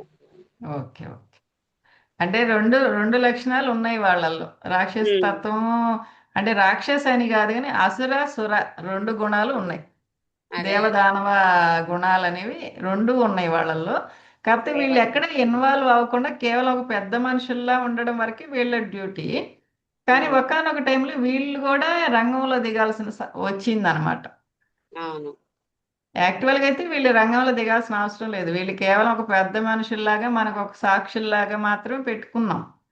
అవును. కానీ ఒకానొక సమయంలో వీళ్ళు కూడా రంగంలోకి వచ్చి జన్మలు తీసుకోవడము, వాళ్ళు కూడా గురువులుగా దేవుళ్ళుగా వీళ్ళు కూడా రావాల్సి వచ్చింది. అందుకే అవును. ఇప్పుడు చెప్పారు కదా ఆర్కేంజల్ గాబ్రియల్ అంటే మనకి హనుమాన్. అది. హనుమాన్ అంటే ఇప్పుడు ఆయన అసలు జన్మ తీసుకోవాల్సిన అవసరం లేదు. వాళ్ళందరూ అంటే ఈ ఆర్కేంజల్స్ అంతా కూడా మనకి కేవలం ఒక సాక్షుల్లా ఉన్నారు. ఇప్పుడు ఏంటంటే ఒక దేవుళ్ళుగా గురువులుగా వీళ్ళు రూపాలు తీసుకొని రావాల్సి వచ్చింది అనమాట. అది. ఇప్పుడు మన సప్తర్షులు అంటున్నాము, వీళ్ళు ఆర్కేంజల్స్కి ప్రతిరూపాలు, వాళ్ళ అంశలతో వచ్చిన వాళ్ళే. అవును. కాబట్టి వీళ్ళు ఇంకా ఆధ్యాత్మికతను మనకి సప్తర్షులు చెప్పింది 2 కోట్ల సంవత్సరాల క్రితము ఈ ఆధ్యాత్మికత అంటే ఈ మనం ఏదైతే ధ్యానం అని చెప్తున్నామో ఇది మొదలైందని చెప్తున్నారు. దీన్ని అవును. తీసుకొచ్చింది కూడా వీళ్ళే. అంటే కంప్లీట్ సైంటిఫిక్గా ఉన్న సృష్టిని ఆధ్యాత్మిక కోణంలోకి షిఫ్ట్ చేసింది ఆర్కేంజల్స్. ఆర్కేంజల్స్. వీళ్ళ దగ్గర నుంచి శివుడు ఆ జ్ఞానాన్ని తీసుకొని తాను ధ్యానం చేసుకుంటూ ఆధ్యాత్మికతను తీసుకుంటూ తను ఆ బాటలో ఎదిగారనమాట. ఆర్కేంజల్స్ నుంచే తీసుకున్నారు ఆయన కూడా. అట్లా అంటే వీళ్ళే ఈ ఆధ్యాత్మికతను తీసుకొచ్చారు. ఎందుకంటే ఇంకా ద్వంద్వత్వము, ఈ యొక్క సైంటిఫిక్ నాలెడ్జ్ అనేది వీళ్ళు ఎక్కువగా యూజ్ చేసుకుంటున్నారు. అవును. ఎవరైతే ఈ యొక్క ఎనర్జీ దొంగలు ఉన్నారు కదా, వాళ్ళు ఎప్పుడైతే యూజ్ చేసుకుంటున్నారో దీన్ని మళ్ళీ ఇట్లా షిఫ్ట్ చేశారనమాట. తర్వాత ఎప్పుడైతే భూమి మీదకి వచ్చారో మళ్ళీ ఈ చీకటి శక్తులు 9 లక్షల సంవత్సరాల క్రితము మళ్ళీ భూమి మీదకి ఈ విధంగా తీసుకొచ్చారు. గురు పరంపర అంటే ఆ ఆధ్యాత్మికతను మళ్ళీ భూమి మీదకి తీసుకొచ్చారు. అంటే దీనికి ముందే అన్ని లోకాల్లో ఉన్నాయి. మన విశ్వం కూడా దాదాపు ఒక 4-5 బిలియన్ల సంవత్సరాలు, 14-15 బిలియన్ల సంవత్సరాల నుంచి మొదలైందనమాట. మనం ఏదైతే కొత్తగా ఇప్పుడు తయారు చేసుకున్నామో ఈ విశ్వాన్ని, ఇది 14-15 బిలియన్ల సంవత్సరాల నుంచి ఆ, దీన్ని మొదలుపెట్టారు, ఎక్స్పాండ్ చేస్తూ వచ్చారు. ఇప్పుడు ఆగింది అది. అదే మనకి రేవతీదేవి గారు చెప్పింది కూడా ఏంటంటే ఇప్పుడు ఇంకా అది అంటే కాయి ఒక పండు దశకు వచ్చేటప్పుడు అది అక్కడ వరకు ఎదిగి ఆగిపోయి ఆ లోపల పండుతుంది కదా. అట్లా ఇప్పుడు మన విశ్వం అనేది ఎక్స్పాండ్ అవ్వడం ఆగిపోయి ఆ లోపల ఆ, అది పండడం అనేది జరుగుతూ ఉంది ఇప్పుడు. దీన్ని మనం నో బ్రెత్ సిచ్యువేషన్ అంటున్నాం. ఇంకా దాన్ని లోతుల్లోకి వెళ్తే కానీ మనకు క్లారిటీ రాదు. కాకపోతే ఓకే, థ్యాంక్ యూ రమాదేవి గారు. ఇంకెవరైనా మాట్లాడతారా మరి? మేడం ఒక డౌట్.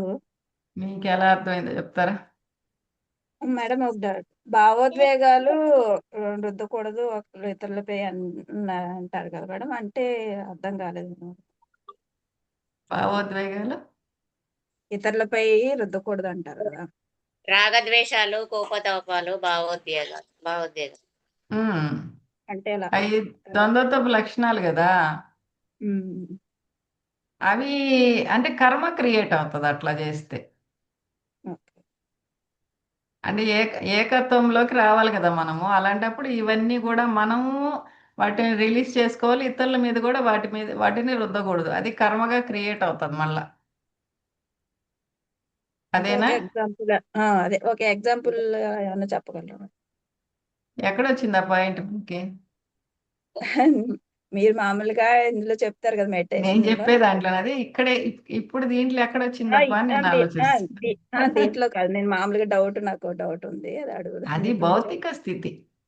ఈ భౌతికమైన ఏదైతే పరిమితంలోకి మనం వస్తాం కదా. ఇప్పుడు మనం ఎంతో అనంతమైన ఆత్మస్థితిలో నుంచి ఈ చిన్న భౌతిక దేహంలోకి వచ్చాం ఒక జీవాత్మగా. వచ్చినప్పుడు ఇక్కడ ఏంటంటే అంత ద్వంద్వత్వపు ఆటే కదా ఇక్కడ ఆడేది మనం. అందుకని ఇవన్నీ కూడా మనకి కావాలి. అంటే కావాలి కాదు, మనలో ఉన్నవి మనం రిలీజ్ చేసుకుంటున్నాం ఇక్కడ. మనం ఆల్రెడీ పైలోకాలు ఈ కోపాలు, క్రోధాలు, యుద్ధాలు, స్టార్ వార్స్ ఇవన్నీ మనలో జీర్ణించుకుపోయినాయి. అవి వదిలించుకోవడానికి వచ్చాం మనం భూమి మీదకి. అవి ఏంటంటే వీలైనంత వరకు మన లోపల నుంచి బయటకు రిలీజ్ చేసుకోవాలి. ఇతరుల మీద కూడా మనం అవన్నీ చూపించకూడదు. ఎందుకంటే అవి కర్మగా క్రియేట్ అవుతాయి కాబట్టి మనం కంప్లీట్గా ప్రేమతత్వంతో ఉండాలి, మిత్రత్వంతో ఉండాలి, ఏకత్వంలో ఉండాలి. అంటే ఎరుకుతో అది ఇక్కడ ఉండాలి, కాన్సెప్ట్. ఎరుకుతో ఉండాలని ఏదైనా రిలీజ్ చేసేటప్పుడు మనం ఎరుకుతో ఉండాలి. దాని గురించేనా మీరు అడిగింది? మనకి లక్ష్మీనాథ్ గారు ఏదో మాట్లాడుతున్నారు. సప్త ఋషులు ఎవరు మాస్టర్? మాస్టర్ సప్త ఋషులు ఆర్కేంజల్స్ ఏనా? ఆర్కేంజల్సే. సప్తర్షులు కూడా ఆర్కేంజల్సే. మనం ఎలా కాన్షియస్ తగ్గించుకొని వచ్చామో వాళ్ళ హయ్యర్ కాన్షియస్ హైయర్ వరల్డ్ లో ఉంటుంది. వాళ్ళని ఆర్కేంజల్స్ అంటాము. వాళ్ళ నుంచి వచ్చిన అంశాలు వీళ్ళు సప్తర్షి. అంటే ఇప్పుడు శివుడు మాస్టర్స్ వీళ్ళందరూ కూడాను వాళ్ళ దగ్గర నుంచి జ్ఞానం తీసుకున్న వాళ్ళే. శివుడు అంటే పురుషతత్వం. ఏదైతే మనం స్త్రీతత్వాన్ని మనం ఆదిపరాశక్తి అంటున్నామో ఆమెలో నుంచి వచ్చిన పురుషతత్వం శివతత్వం. కానీ ఆయనకి ఆధ్యాత్మికత లేదు. ఆయన కూడా మనలాగే, అంటే ఏదైతే బ్రహ్మాత్మలు ఎలాగో అది కూడా పురుషతత్వమే. కానీ శివుడు ఏంటంటే ఈ యొక్క సప్తర్షుల ఈ యొక్క ఆర్కేంజల్స్ నుంచి ఆధ్యాత్మికతను నేర్చుకొని అందులో కంప్లీట్గా ఇన్వాల్వ్ అయ్యి అందులో స్టడీ చేసుకుంటూ ఇప్పటికీ కూడా ఆయన ఎప్పుడు ధ్యాన స్థితిలోనే ఉండి ఆ జ్ఞానాన్ని తీసుకుంటానే ఉంటారనమాట.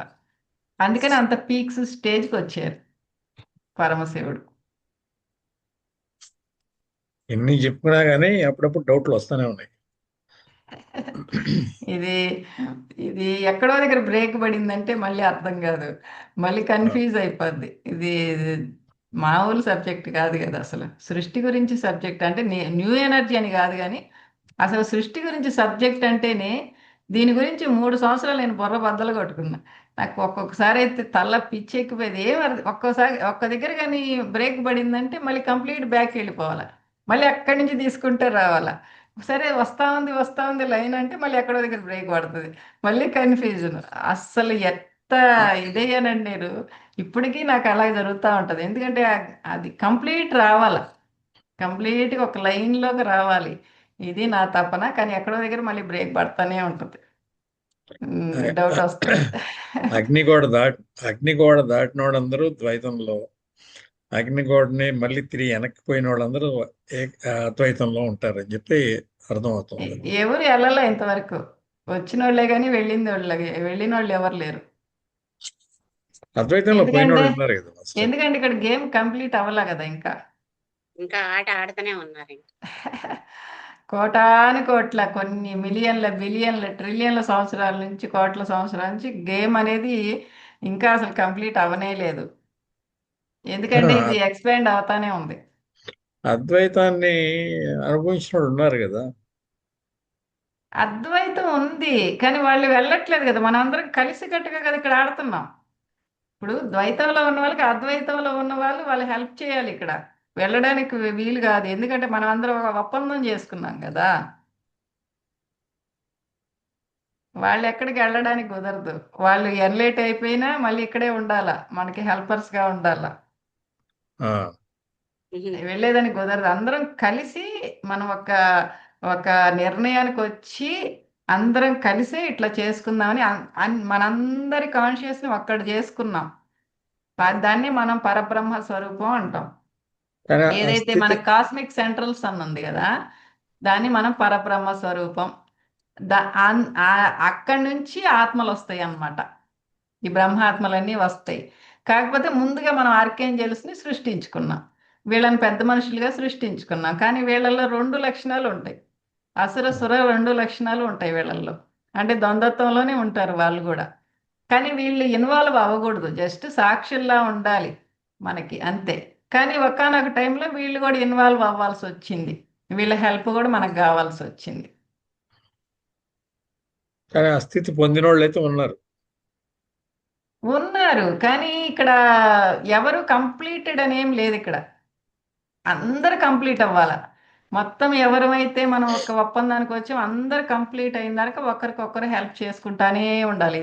ఇది రన్ అవుతానే ఉంటుంది, అక్కడే తిరుగుతూ ఉంటుంది అనమాట. అది బయటికి పోయేదానికి ఛాన్స్ లేదు, ఆ స్పైరల్లోనే తిరుగుతూ ఉండాల.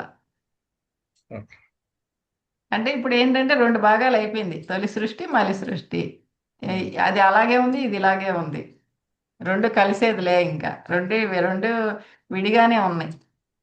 తొలి సృష్టి వేరే, మలి సృష్టి వేరే. తొలి సృష్టికి స్త్రీ తత్వంతో కూడిన ఆది పరాశక్తి అక్కడ అధిపతిగా ఉంటే, ఇక్కడ మలి సృష్టికి పురుష తత్వంతో కూడిన ఇది మనకి దైవంలా ఉంటుంది అనమాట. ఇక్కడ పురుష దైవం, అక్కడ స్త్రీ దైవం తొలి సృష్టిలో. మీరు నిద్రపోతున్న క్లాసులు లేపి ఆ ప్రశ్న అడిగి మీకేం తెలుసు అని అడిగినట్టే ఉంది. ఇప్పుడు దానివల్ల నేను నిజంగా నిద్రపోయి లేసాను మాస్టర్.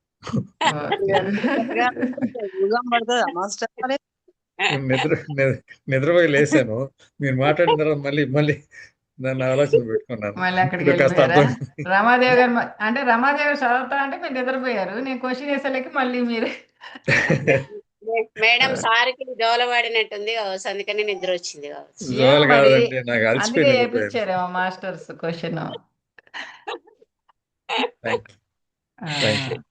టీచర్ అంటే గారు మనం టెస్ట్ ఏం వింటున్నాం, చేస్తున్నారనమాట. మనం పిల్లలు ఏం సరిగ్గా వింటున్నాం వింటున్నారో మనకి ఏం అర్థం అవుతుంది. మన స్టోరీయే కదా ఇదంతా, మందే కదా. అవును. మనం ఏం వింటున్నా మనకి ఏం అర్థం అవుతుంది, అసలు ఎంత ఎరుక స్థితిలో ఉండాలని. ఎందుకో మాస్టర్స్ ఈరోజు ఒక క్వశ్చన్ వేయించారు. నిద్రపోయే లక్ష్మీనాథ్ గారు లేచి ఇప్పుడు బుర్ర పదును పెడుతున్నా. ఓకే, ఓకే, ఇదే కదా కావాలి మరి. నేనైతే థ్యాంక్ యూ. అసలు ఆ, నేను ధ్యానంకి వచ్చినప్పటి నుంచి అసలు కంప్లీట్గా అసలు ఇదే నాకు దీనిలో తిరుగుతూ ఉంటా. నాకు ఎక్కడో దగ్గర మళ్ళీ బ్రేక్ పడడం, దీనికోసం వెతుక్కోవడం అట్లా. ఇప్పటికీ ఆ ప్రయాణం నాకు సాగుతానే ఉంది నాకు. ఓకే, ఓకే, ఇది అనంతమైన సబ్జెక్ట్ లేండి, అంత ఈజీ కాదు కానీ కాకపోతే ట్రై చేస్తూ ఉంటాం. మన ప్రయత్నం మనం చేస్తూ ఉంటాం. ఇది మననం చేసుకోవాలి, అప్పుడప్పుడు మననం చేసుకుంటేనే కాస్త స్థిరంగా ఉంటుంది బుర్రలో, లేకపోతే కష్టం, మళ్ళీ మళ్ళీ డౌట్స్ వస్తుంటాయి. మీరు చెప్పారు చూడండి ఇప్పుడు, పరమహంస యోగానంద అన్నిసార్లు చదివితే మీకు అన్నిసార్లు కొత్త కొత్త కోణాల్లో అది తెలుస్తా ఉంది. అవును మళ్ళీ మాస్టర్. ఈ సబ్జెక్ట్ కూడా అంతే. మళ్ళీ ఏదో మిస్ అయిపోద్ది, మళ్ళీ ఎక్కడో మళ్ళీ ఇంకొక కొత్త పాయింట్ మళ్ళీ యాడ్ అవుతుంది, మళ్ళీ ముందుకు వస్తాం. ఇది ఇంకా అటు ఇటు తిరుగుతానే ఉంటాం, ఇంకా అందులోనే తిరుగుతుంటాం మనం. Okay, okay, thank you master. Okay, thank you, thank you. సరే అయితే ఇంకెవరైనా మాకు వివరించి చెప్తారా? జ్యోతి గారు ఏదో చెప్తున్నారు. ఇప్పుడు ఈ టోబయాస్ అనే వాళ్ళు క్రీస్తు ఉన్నప్పుడు ఉన్నారా మాస్టర్? క్రీస్తుకు ముందే. క్రీస్తు క్రీస్తు పూర్వం. ముందే. అంటే క్రీస్తు యాక్చువల్గా ఏం జరిగిందంటే ఇది ఇది ప్లాన్ చేశారనమాట. ఇంకా మన అతి త్వరలోనే మనకి ఇక్కడ భూమికి ఎన్లైట్మెంట్ వచ్చేస్తా ఉంది, ఇంకొక చివరిసారిగా గేమ్ ఆడాలి అనేసి ప్లాన్ చేసి ఇలాంటి టోబియాస్ లాంటి సీనియర్ ఆత్మలన్నిటిని పైకి తీసుకెళ్లారు. పైనుంచి వాళ్ళు మనకి హెల్ప్ చేసేటట్టుగా కిందకి కొంతమందిని పంపించడం, ఇది ఒక గేమ్ ప్లాన్ చేశారనమాట. ఇంక అయిపోద్ది మనకి, అంటే జీసస్ ఇదంతా లేదు, అంటే బుద్ధుడు కూడా రాలేదు అప్పటికి. మనకి టోబయాస్ స్టోరీ ఉన్నప్పటికీ బుద్ధుడు కూడా రాలేదు. ఇంకా మనకి వచ్చేసింది, మనకి మంచి రోజులు వచ్చేసాయి భూమికి అనేసి ప్లాన్ చేసుకున్నారు. కాకపోతే అనుకోకుండా మళ్ళీ ఇక్కడ అనుకోని పరిస్థితుల్లో మొత్తం తారుమారైంది, వేసుకున్న ప్లాన్ అంతా పోయింది. అంత గందరగోళం అయ్యేసరికి మళ్ళీ ఇంకొక ప్లాన్ వేసి మళ్ళీ జీసస్ని దించారనమాట. ఇట్లా ఇంకా తప్పల. ఇది వీళ్ళు ఏంటంటే ఇంకా మనం గట్టెక్కేస్తా ఉన్నామంటే మళ్ళీ కాలు బట్టి లాగడం, మళ్ళీ గట్టెక్కేస్తున్నామంటే మళ్ళీ కాలు బట్టి లాగడం, వీళ్ళు ఇట్లా జరుగుతానే ఉంది. ఇప్పుడు కూడా అదే సిచ్యువేషన్లో ఉంది. కాకపోతే ఇప్పుడు కొంచెం కాన్ఫిడెంట్గా ఉన్నారు, మనమే నెగ్గుతాము. ఈ కాంతి మాస్టర్స్ ఏంటంటే మనమే లైట్ మాస్టర్స్, మనమే గెలుస్తాము, కాంతిదే విజయం అనే కాన్ఫిడెంట్తో ఉన్నారు. మరి కంప్లీట్ అయ్యే వరకు చెప్పలేదు. అదే స్థితిలో అంటే ఇప్పుడు కూడా ఉన్నాం.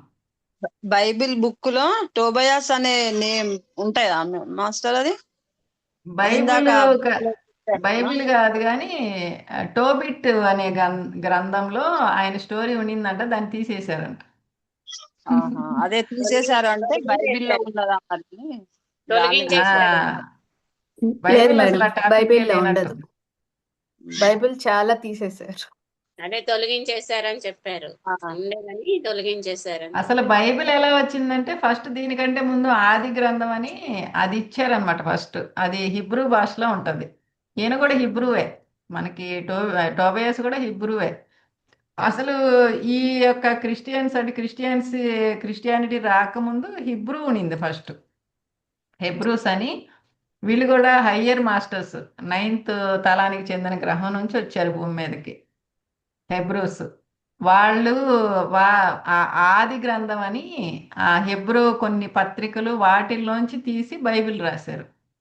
ఆ బైబిల్ని మళ్ళీ ఎన్నోసార్లు మళ్ళీ దాన్ని మార్చుకుంటూ మార్చుకుంటూ మార్చుకుంటూ ఇంకా అది కన్ఫ్యూజ్ అయిపోయింది అనమాట. అసలు సత్యం అనేది ఇది అందులో చాలా తక్కువ అయిపోయి ఎవరికి వాళ్ళు అలా మౌల్డ్ చేసుకుంటూ వచ్చారు, మాడిఫై చేసుకుంటూ వచ్చారు. ఇది మనకి తయ్యబ గ్రహయాత్రలో ఇచ్చారు కదా కొన్ని పాయింట్స్. ఈ రోజు మా పాప ఏడుస్తాను మాస్టర్, అందుకే ఊకే బంద్ చేస్తానా కట్ చేస్తానా బాగా ఏడుస్తాను ఆహా, అందుకని అవునా? ఇప్పుడు ఈరోజు కూడా ఫుల్ డే, ఏడుస్తాను. ఫుల్ మూన్ కదా, కొంచెం అలా ఉంటుందిలే. నిన్నటి నుండి అట్లనే, నిన్న కూడా ఏడ్చింది, ఈ రోజు ఇంకా ఏడుస్తాంది. ఉమ్, కొంచెం బుర్రలు ఇప్పుడు సరిగా ఉండవు, మైండ్ ఆబ్సెంట్లో ఉంటాయి, కొంచెం ఏదో గందరగోళ పరిస్థితులు ఉంటాయి. ఓకే, అన్నిటిని యాక్సెప్ట్ చేద్దాంలే, అన్ని రోజులు ఒకటే ఉండవు కదా. అవును. సరే, ఇప్పుడు జ్యోతి గారు వివరించి చెప్తారు అయితే. సరిగా వినలేదంటారా? అంటే విన్నాను కానీ మధ్యలో కొంచెం ఆమె ఏడుస్తా అంటే అది వినిపించట్లేదు, బాగా ఏడుస్తాంది.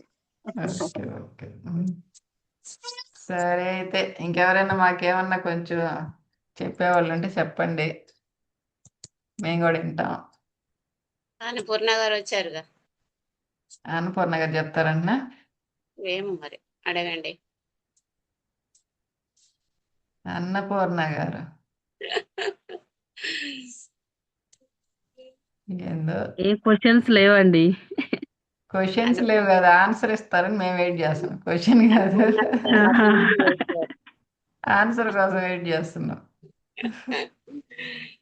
ఏమన్నా చెప్తారని కదా. దేనికి మాస్టర్ క్వశ్చన్? నేను వినలేదు మరి. న్యూ ఎనర్జీ ఇప్పుడు ఏదో విన్నాం కదా సబ్జెక్ట్. నేను మా పిల్లలు ఫోన్ ఇవ్వలేదు మాస్టర్, హోంవర్క్ కోసము. నేను మంచి ఇప్పుడు పని ఇంకా. జాయిన్. సరే అయితే, ఓకే. మొత్తానికి మనకి ఫైనల్గా తెలిసిందంటే మనం సాహసాత్మలమి, సాహసం చేసి దిగొచ్చాం కిందకి. ఇది బాగా అందరు బిలీవ్ చేసుకొని మనం నార్మల్ కాదు అబ్నార్మల్ అని మనం కంప్లీట్గా బిలీవ్ చేసుకొని ముందుకెళ్ళాలి సాహసవంతంగా. కొన్ని కోట్ల ప్రయాణాన్ని ముగించుకునే సమయం ఆ ఆ అంటే మ్, మనకు అవకాశం వచ్చింది. దీన్ని యూజ్ చేసుకుంటే మాత్రం చాలా గ్రేట్.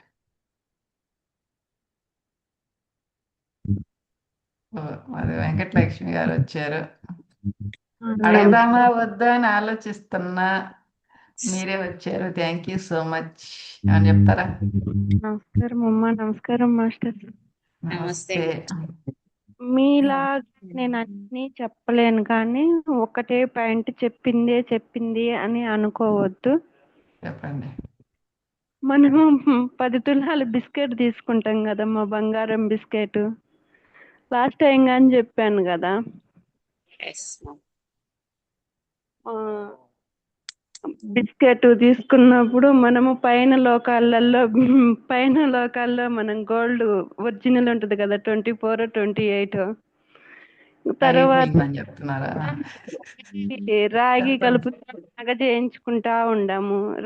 బిస్కెట్ అంటే బిస్కెట్ తీరునే ఉంటది. రాగి కలిపేసి మనం నగ చేయించుకొని తీసి వేస్తుంటే ఆడ ఇంకెక్కడ గోల్డ్ ఉంటదమ్మా లాస్ట్ కు. ఓకే, దీన్ని ఎట్ట తీసుకోమంటారు మమ్మల్ని? ఇప్పుడు మనము గోల్డ్ ఒక్కటి నగలాగా చేపించుకోవాలంటే అది ఊరికి మెత్తగా అయిపోతుంది. పైలోకాలలో ఉన్నామంటే మనకు అదేది అంటాం కదా, అది కిక్ ఉండదు అనేసి అంటారు. అన్ని చూడాలా చెయ్యాలా, ఏమి లేదు అనేసి అంటారు కదా. మళ్ళా వచ్చేసి దాంట్లో రాగి కలపాలా, మనం కిందికి రావాలా. నేను ఎట్ట చదువుతున్నానో నాకు తెలిసిన చెప్పండి చెప్పండి. ఆ, బాగా పైన అర్థమైంది. ఇప్పుడు ఏంటంటే ఏం చెప్తున్నారు వెంకటలక్ష్మి గారు అంటే, తొలి సృష్టిలో అంతా బంగారే, అక్కడ ఏం రాగి కలపల, మొత్తం బంగారే. కానీ దాంతో ఆభరణాలు రావు, దానిలో రాగి కలపాల. రాగి అంటే ద్వంద్వత్వం, అందుకని మనం రాగి కలుపుకొని మలి సృష్టిలోకి వచ్చాం. అంతేనా? భూమి ద్వంద్వత్వంలోకి వచ్చాం. భూమికి వచ్చేసి ద్వంద్వత్వం లేకొచ్చాం కదమ్మా. అది నాకు ఇప్పుడు ఇప్పుడు ఎలా ఉన్నాం మరి, ఎత్తడిలో ఉన్నా లేకపోతే బంగారం ఇందులోకి రాగిపోయి వెళ్ళిపోయి- ఇప్పుడు ఏ స్థితిలో ఉన్నాం మనం, చెప్పండి ఫస్ట్. ఇందులోకి వెళ్ళిపోయినా అన్ని చెప్పారు కదమ్మా మాస్టర్స్. అప్పుడు నాకు ఒక టీచర్ చూడు, ఒక చెట్టుకు మనకు మామిడి చెట్టుకు పిందె కాపు అని పక్వానికి వచ్చిన కాయలుండి పిండి దిశలో ఉండయి, పూత దిశలో ఉండయి. ఎవరికి వాళ్ళమని మనం ఏ స్థితిలో ఉన్నామని అర్థం చేసుకోవటమే ఉంటది కదా ఎప్పుడైనా కానీ. మళ్ళా మనకు ఇందాక మీరు అన్నారు కదా, మా ఒకరు ఎలెట్మెంట్ అయ్యేసి వెళ్ళిపోవటానికి లేదు, మనకు భూమి మీద ఇట్లా వర్క్ చెయ్యాలా అనేసి వచ్చారు అనేసినని. అది కానీ కరెక్ట్ అని చెప్తున్నారమ్మా మాస్టర్స్. అంటాం కదా, మనము వెళ్ళిపోదాము అయిపోయింది కదా మనకు అనేసినని వాళ్ళు సత్యం తెలిసిన మాస్టర్స్ వాళ్ళు అవి నాకు పలకని రావు. వాళ్ళు వెళ్ళటానికి లేదు. ఇప్పుడు మనం మామూలుగా అయితే కనుక ద్వంద్వత్వంలో ఉండేవాళ్ళం. ఈ భావోద్వేగాలు ఉందంటే ఎవరిల్లు వాళ్ళే చక్క పెట్టుకుంటాం, ఇంట్లో వాళ్ళతోనే అనుకుంటాం మన ఇల్లే అంతా బాగుండాలి, మనకే అన్ని రావాలని. లేదు అనేసి అనుకుంటే మన ఇంట్లో వాళ్ళకు అని అంటే కానీ ఇంట్లో వాళ్ళది కాదనేసినని మళ్ళా వచ్చేసేసి మనకు ఒక్కదానికే చూసుకుంటాం. పెయిన్ వచ్చేసరికల్లా మనం ఒక్కరికే అవుతాం చూడు. అర్థమవుతుందమ్మా? ఎస్ ఎస్ చెప్పండి. ఇప్పుడు భూమి మీదకు ఇట్లా ఇళ్ళల్లో ద్వంద్వత్వంలో ఉండేవాళ్ళు వాళ్ళు అయినోళ్ళు వీళ్ళ కోసము ఉంటారు, అంటే వాళ్ళు జ్ఞానులు, వాళ్ళు మన కోసము ఉంటారు అనేసి నన్ను అన్నారు. అంతకుముందు మా అమ్మ చదివేటప్పుడు మనం మాస్టర్స్ నా ద్వారా చాలా సార్లు చెప్పించారు చూడు, మనము ఆ దివ్య కాంతి నుంచి వచ్చాం, దివ్యులము మనము అనేసినని చాలా సార్లు నా ద్వారా చెప్పించారు మాస్టర్. అంటే తక్కువ చేసుకోవద్దు అనేసినని మళ్ళా దేవుళ్ళు వాటికి ఇంక చెప్తే ఇదంతా వచ్చేసిద్దమ్మా. నాకు ఏమైనా వచ్చిందంటే ఇందాక మీరు అన్న మాట మళ్ళీ అంత గుర్తు లేదు, కానీ మీరు చెప్పిన పాయింట్ గుర్తు లేదు, కానీ నాకు మాస్టర్స్ ఇచ్చింది అయితే గాను మిలిటరీ ఉండదు, పోలీసులు ఉండదు, రాజకీయము ఉండదు, ఈ కోర్టులు ఇలాంటివన్నీ ఉండవు. మీరు ఒక క్వశ్చన్ వేశారు దాని గురించి, ఆ క్వశ్చన్కు నాకు ఇవన్నీ ఇచ్చారు. మనం సత్యంలో ఉండేసి సత్యంలో జీవించినప్పుడు ఇవన్నీ అవసరం లేదు కదా మనకు. కోర్టు, పోలీస్ వ్యవస్థ, రాజకీయము, మిలిటరీ అంతా ఇప్పుడు మన ఇల్లులు ఉంటాయమ్మా, మన ఇల్లులు ఉండేసేసి భయంతోటి వాటితోటి వీటితోటి అనేసి మనం పారి గోడ కట్టుకుంటాం. అవన్నీ లేనప్పుడు పారి గోడ ఎందుకు పెట్టుకుంటాం? మనం పెట్టుకోం కదా. అలా అని వచ్చేసింది నాకు. ఇంతకు ముందు మీరు ఒక మాట మీరు మాట్లాడిన మాట నాకు గుర్తులేదు. అలా ఇచ్చారు. ఇంకా గోల్డ్ కావాలా, మనం గోల్డ్ అని అంటే ఇంకా ఏమి లేదు, ఎవరితోటి మనకు పని లేదు, మనకు మనమే సాధన చేసుకోవాలా, తెలిసింది చెప్పాలా, తెలవంది అడగాల, ఇంకా రెండే మనకు ఇంకా ధ్యానము ఇంకంతే ఉంటది ఎంతసేపు ఉన్నా కానీ. నాకు తెలిసింది మీకు చెప్పటము, నాకు తెలవంది మీ ద్వారా తీసుకోవటం. ఇప్పుడు ఆర్కేంజల్స్ గురించి ఏమన్నా పాయింట్ వస్తుందా? ఆర్కేంజల్ అంటే అది అదే కదమ్మా, గోల్డ్ బిస్కెట్. అసలు ఇంకా అది ఏం కల్తీ లేని బిస్కెటే కదా అది. కానీ రెండు ఉన్నాయి కదా, వాళ్ళ రెండు లక్షణాలు ఉన్నాయి కదా. అంటే రెండు లక్షణాలు ఉండయి అని అంటే ఇది ఈ టయానికి ఈ భూమికి ఈ అవసరం అనేసి వాళ్ళు అలా చేశారు, కానీ మనకు ముందు అట్లా సినిమా లాగా చూపించారు, కానీ వాళ్ళు అలా ఉండరంటమ్మా, పాజిటివ్గానే ఉంటారంట, వాళ్ళు అంతా పాజిటివ్గానే ఉంటారంట. వస్తున్నా నాన్న. అది అంతా వాళ్ళు పాజిటివ్గానే ఉంటారు. భూమి మీద జరిగేది ఇప్పుడు వచ్చే కాలము ఇలా ఉంటది అనేసి వాళ్ళు అలా చూపించారు, కానీ వాళ్ళు అలా ఉండరు, ద్వంద్వత్వంలో ఉండరు, పాజిటివ్ గాని కాదు అనేసి నాకైతే కానీ మాస్టర్స్ ఇస్తుండ్రమ్మా. నాకు ఇవ్వటం అయితే నాకు వాళ్ళు పాజిటివ్గానే ఉంటారంట 99%. ఆర్కేంజల్స్ అంటే అంతేలే, వాళ్ళు దైవానికి దగ్గరగా ఉంటారు, దైవదూతలు కదా. వాళ్ళు ఏంటంటే మనకి హెల్పర్స్ గా ఉంటారు, కాకపోతే వాళ్ళు కూడా జన్మలు తీసుకున్నారు కాబట్టి ఇక్కడ కొన్ని ద్వంద్వత్వపు లక్షణాలు ఉంటాయి భూమి మీద. ఓకే, ముందు ఇలా అనేసి జీవించేశారు. మనతో పాటు గాని వాళ్ళు గాని నటించారు, జీవించారు. అది కొన్ని ఇలా ఉంటాయి అనేసి ఇలా పాజిటివ్ చూపించారు, ఇలా నెగటివ్ గా చూపించారు వాళ్ళు. అంటే మనం యాక్టింగ్ అంటారా? మనలాగే యాక్టింగ్. అర్థం చేసుకోలేకపోయాము. అంటే ఇప్పుడు మనకు సత్యం తెలియదు కదమ్మా. సత్యం తెలియకపోయేసేసి ఒకరు ఒక మాట మాట్లాడతారు. మీరన్నా కానీ నేనన్నా కానీ ఒక మాట మాట్లాడను, పైకి నేను ఒక మనసులో ఒక మాట పెట్టేసేసుకొని పైకి ఒక మాట అంటాను. అందరూ మామూలుగా అయితే గానీ ఆ బయటకు వచ్చిన మాటే దాని గురించి వింటారు, కానీ ఆ మనసులో ఉండేది ఆ లోగా ఆ సృష్టిది అది ఎలా అనేది తెలియదు కదా.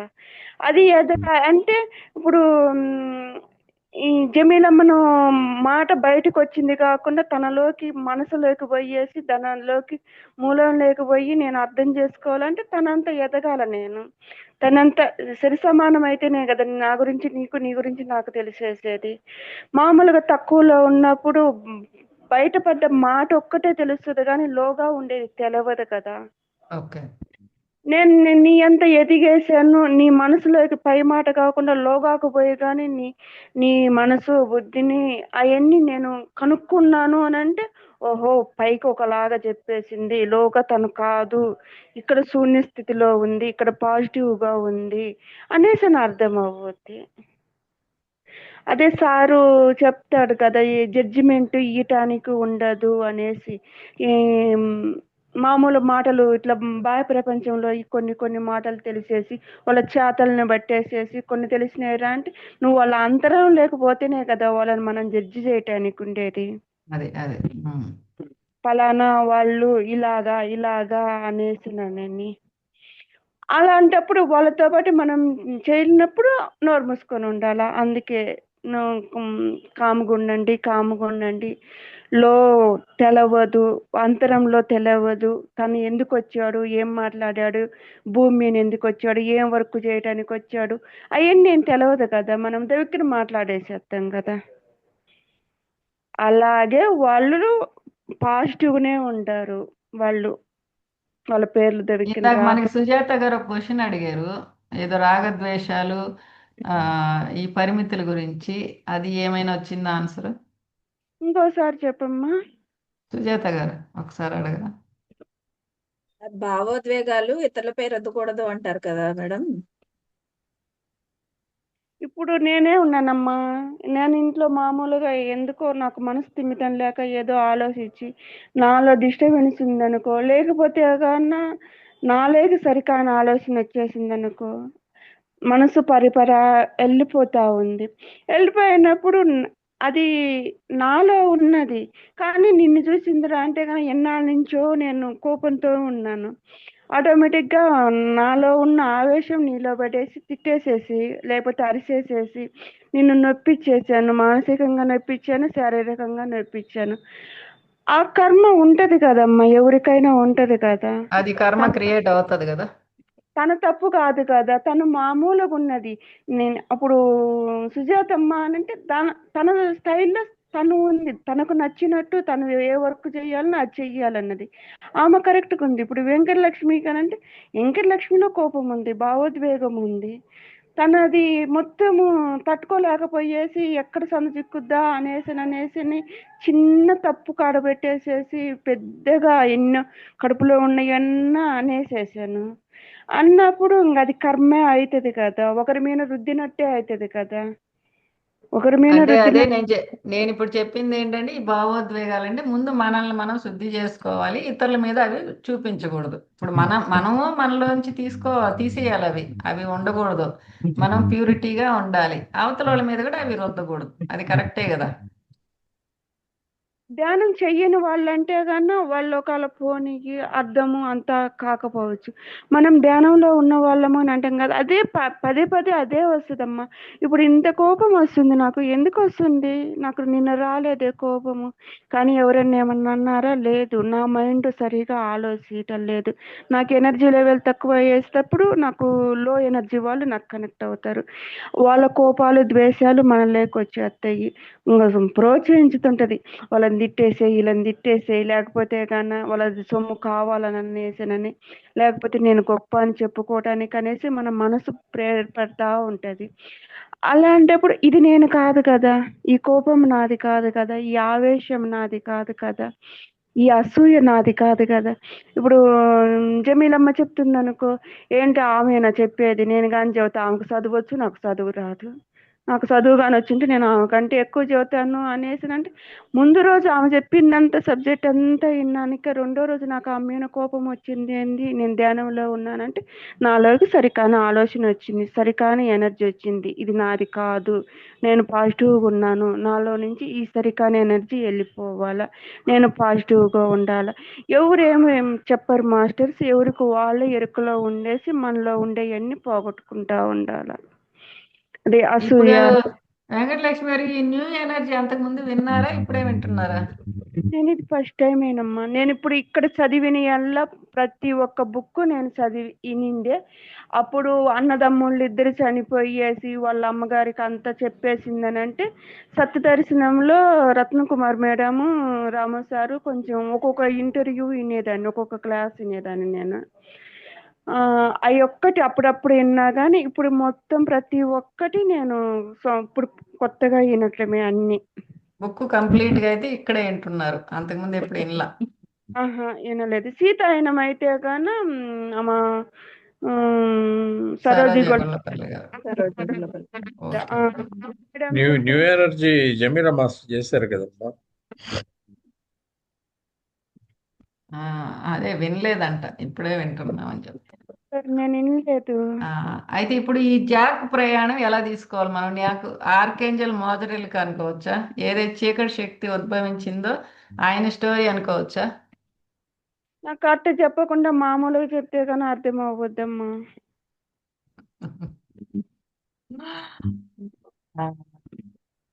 అదే వింటున్నారు కదా, కంటిన్యూ వింటున్నారు కదా. సరేమ్మా, నేను వింటుంటాను, ఇంకా పిల్లలతోటి ఇంట్లో పనులు చేసుకుంటా వింటా ఉంటాను. ఈ ఒక్కోసారి జాక్ ప్రయాణాన్ని మనం ఎలా తీసుకోవచ్చు? ఆయన ఎవరు మామూలుగా చెప్పేసి, నాకు అర్థమయ్యే భాషలో చెప్పేసి. జాక్ అంటే ఏదైతే తొలి సృష్టి నుంచి ఒక ఆత్మ ప్రయాణం ఎలా సాగిందని జాక్ పేరుతో చూపిస్తున్నారు కదా మనకి సినిమా. అంటే మూలమే కదా. ఆ బ్రహ్మాత్మ. అదే అమ్మా నేను అనేది. అది అది వచ్చేసి ఏమని అంటావు, మూలం నుంచి ఏదైతే మనకి నెగిటివ్ ఉద్భవించిందో ఆ ఆ ఆత్మ అని చెప్పుకోవచ్చా అంటున్నా నేను. ఒక నెగిటివిటీ ఉద్భవించింది కదా, ఒక ఆత్మ నుంచి ఒక నెగిటివిటీ ఉద్భవించింది కదా, చీకటి శక్తులు ఉద్భవించారు కదా, ఆ ఆత్మ అని చెప్పుకోవచ్చా అంటున్నా నేను.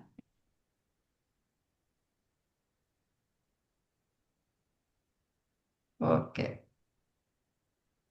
మాస్టర్ కథ కానీ ముందు నుంచి వినుంటే అప్పుడు దాని మీద చెప్పుండేవారు. ఇది నాకు కొంచెం అక్కడ ఒక బ్రేక్ పడింది, అందుకే ఆ చిక్కుముడి విప్పదామని మిమ్మల్ని అడగతాం. మూలం నుంచి వచ్చారు, వాళ్ళల్లో నుంచి ఒకరు బ్లాక్ వచ్చారా? ఇప్పుడు ఇప్పుడు మనకి టోబయాస్ ఏం చెప్తున్నారంటే, అసలు మనము తొలి సృష్టి నుంచి మలి సృష్టికి ఎలా వచ్చామనే దానికి ఒక ఆత్మని తీసుకున్నారు, ఆత్మకి జాక్ అని పేరు పెట్టారు. ఈ జాక్ తొలి సృష్టిలో ఏదైతే అద్వైతంలో ఉన్నాడో ఆ బ్రహ్మాత్మ అనుకోకుండా దూరంగా ప్రయాణించుకుంటూ ఇక్కడ శూన్యంలోకి వచ్చాడు, ఇక్కడ గోడలో ఇరుక్కున్నాడు, ఆ యువతలకు వచ్చి పడ్డాడు. ఇది మలి సృష్టి, ఏదైతే తను వచ్చాడో అది మలి సృష్టి. కానీ అతను వచ్చేసరికి ఇంకా చాలా మంది ఉన్నారు, ఆల్రెడీ వచ్చేసి ఉన్నారు ఇక్కడ చాలా మంది. ఇక్కడ నాకు ఒక బ్రేక్ పడింది, ఆ ముడి విప్పుకుందామని అడుగుతున్నా క్వశ్చన్. తను వచ్చేసరికి ఇక్కడ భూమి మీద ఉండారా? భూమి కాదు, భూమి కాదు, భూమి కంటే ముందే, భూమి అసలు ఏర్పడక ముందే జరిగిన స్టోరీ ఇదంతా, పైలోకాల్లో జరిగిన స్టోరీ ఇదంతా. నాకేమి ఇవ్వటం లేదమ్మా. ఇది బ్లాక్ హోల్ అంటాం కదా మనం, ఏదైతే బ్లాక్ హోల్ అంటున్నామో అదే అగ్ని గోడ. అది ఏంటంటే తను ఆ గోడలో అది బ్లాక్ హోల్ నుంచి, అంటే బ్లాక్ హోల్ అంటే ఇటు తొలి సృష్టికి మలి సృష్టికి దారి, అది దారి, దాంట్లో నుంచే వెళ్ళాలి. ఆయన వచ్చాడనమాట. వచ్చినప్పుడు అంటే ఆత్మస్థితిలో, అంటే వాయు స్థితిలో ఉన్నాడు, అప్పుడు చైతన్య స్థితిలో ఉన్నాడు. అగ్నిగోడలు ఇరుక్కుపోయాడు ఆ ఆత్మ. తర్వాత ఎన్నో అది కొన్ని లక్షల సంవత్సరాలైందో కోట్ల సంవత్సరాలైందో అందులో ఉండిపోయాడు. ఎప్పుడైతే మళ్ళీ అన్ని విడిభాగాలు అంతా విడిపోయి కొన్ని లక్షల కోట్ల ముక్కలుగా విడిపోయి మళ్ళీ అవన్నీ కూడా అతుక్కున్నాయి అనమాట. అవి రెండు భాగాలైనవి, ఒకటి ప్రజ్ఞాత్మ, ఒకటి అంశాత్మ లాగా. ఈ ప్రజ్ఞాత్మ అంటే అది ఏకత్వంలో ఉంది కాబట్టి అది ఎనర్జీలోనే ఉండిపోయింది. ఈ యొక్క అంశాత్మ ఏదైతే ద్వంద్వత్వంలో ఉందో అది యువతలకు వచ్చింది. కానీ అంటే ఆ ఆత్మ వచ్చేసరికి ఇక్కడ చాలా ఆత్మలు ఉన్నాయి ఆల్రెడీ. ఇప్పుడు దాన్ని మళ్ళీ సృష్టి అని ఎందుకంటాం? అసలు ఆల్రెడీ అవతల ఉన్నవాళ్ళు అంటే సృష్టింపబడతారు కదా, ఇంకా అట్లప్పుడు మళ్ళీ మళ్ళీ సృష్టి వీళ్ళు కూడా అప్పుడు ఆహా ఆల్రెడీ ఇక్కడ స్టోరీ జరిగిపోయి ఉంది. జాక్ రాకముందే మళ్ళీ సృష్టిలో స్టోరీ జరుగుతూ ఉంది.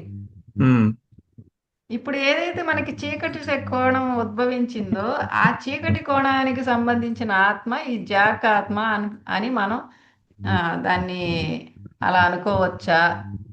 ఇది అంటే ఒక అంతపూర్వం కన్ఫ్యూజన్ ఉంది ఉండేవాడంతా నాకు. అంతపూర్వం ఉండేవాడంతా లైట్ ఫోర్స్ ఆల్రెడీ వచ్చేస్తున్నారు, ఆల్రెడీ చాలా ఆత్మలు వచ్చేస్తున్నాయి, తొలి సృష్టి నుంచి వచ్చేస్తున్నాయి. ఆల్రెడీ సృష్టి కూడా చేస్తున్నారు ఇక్కడ. అదే అంటే వాళ్ళంతా ప్యూర్ ప్యూర్ ఆత్మలేనా?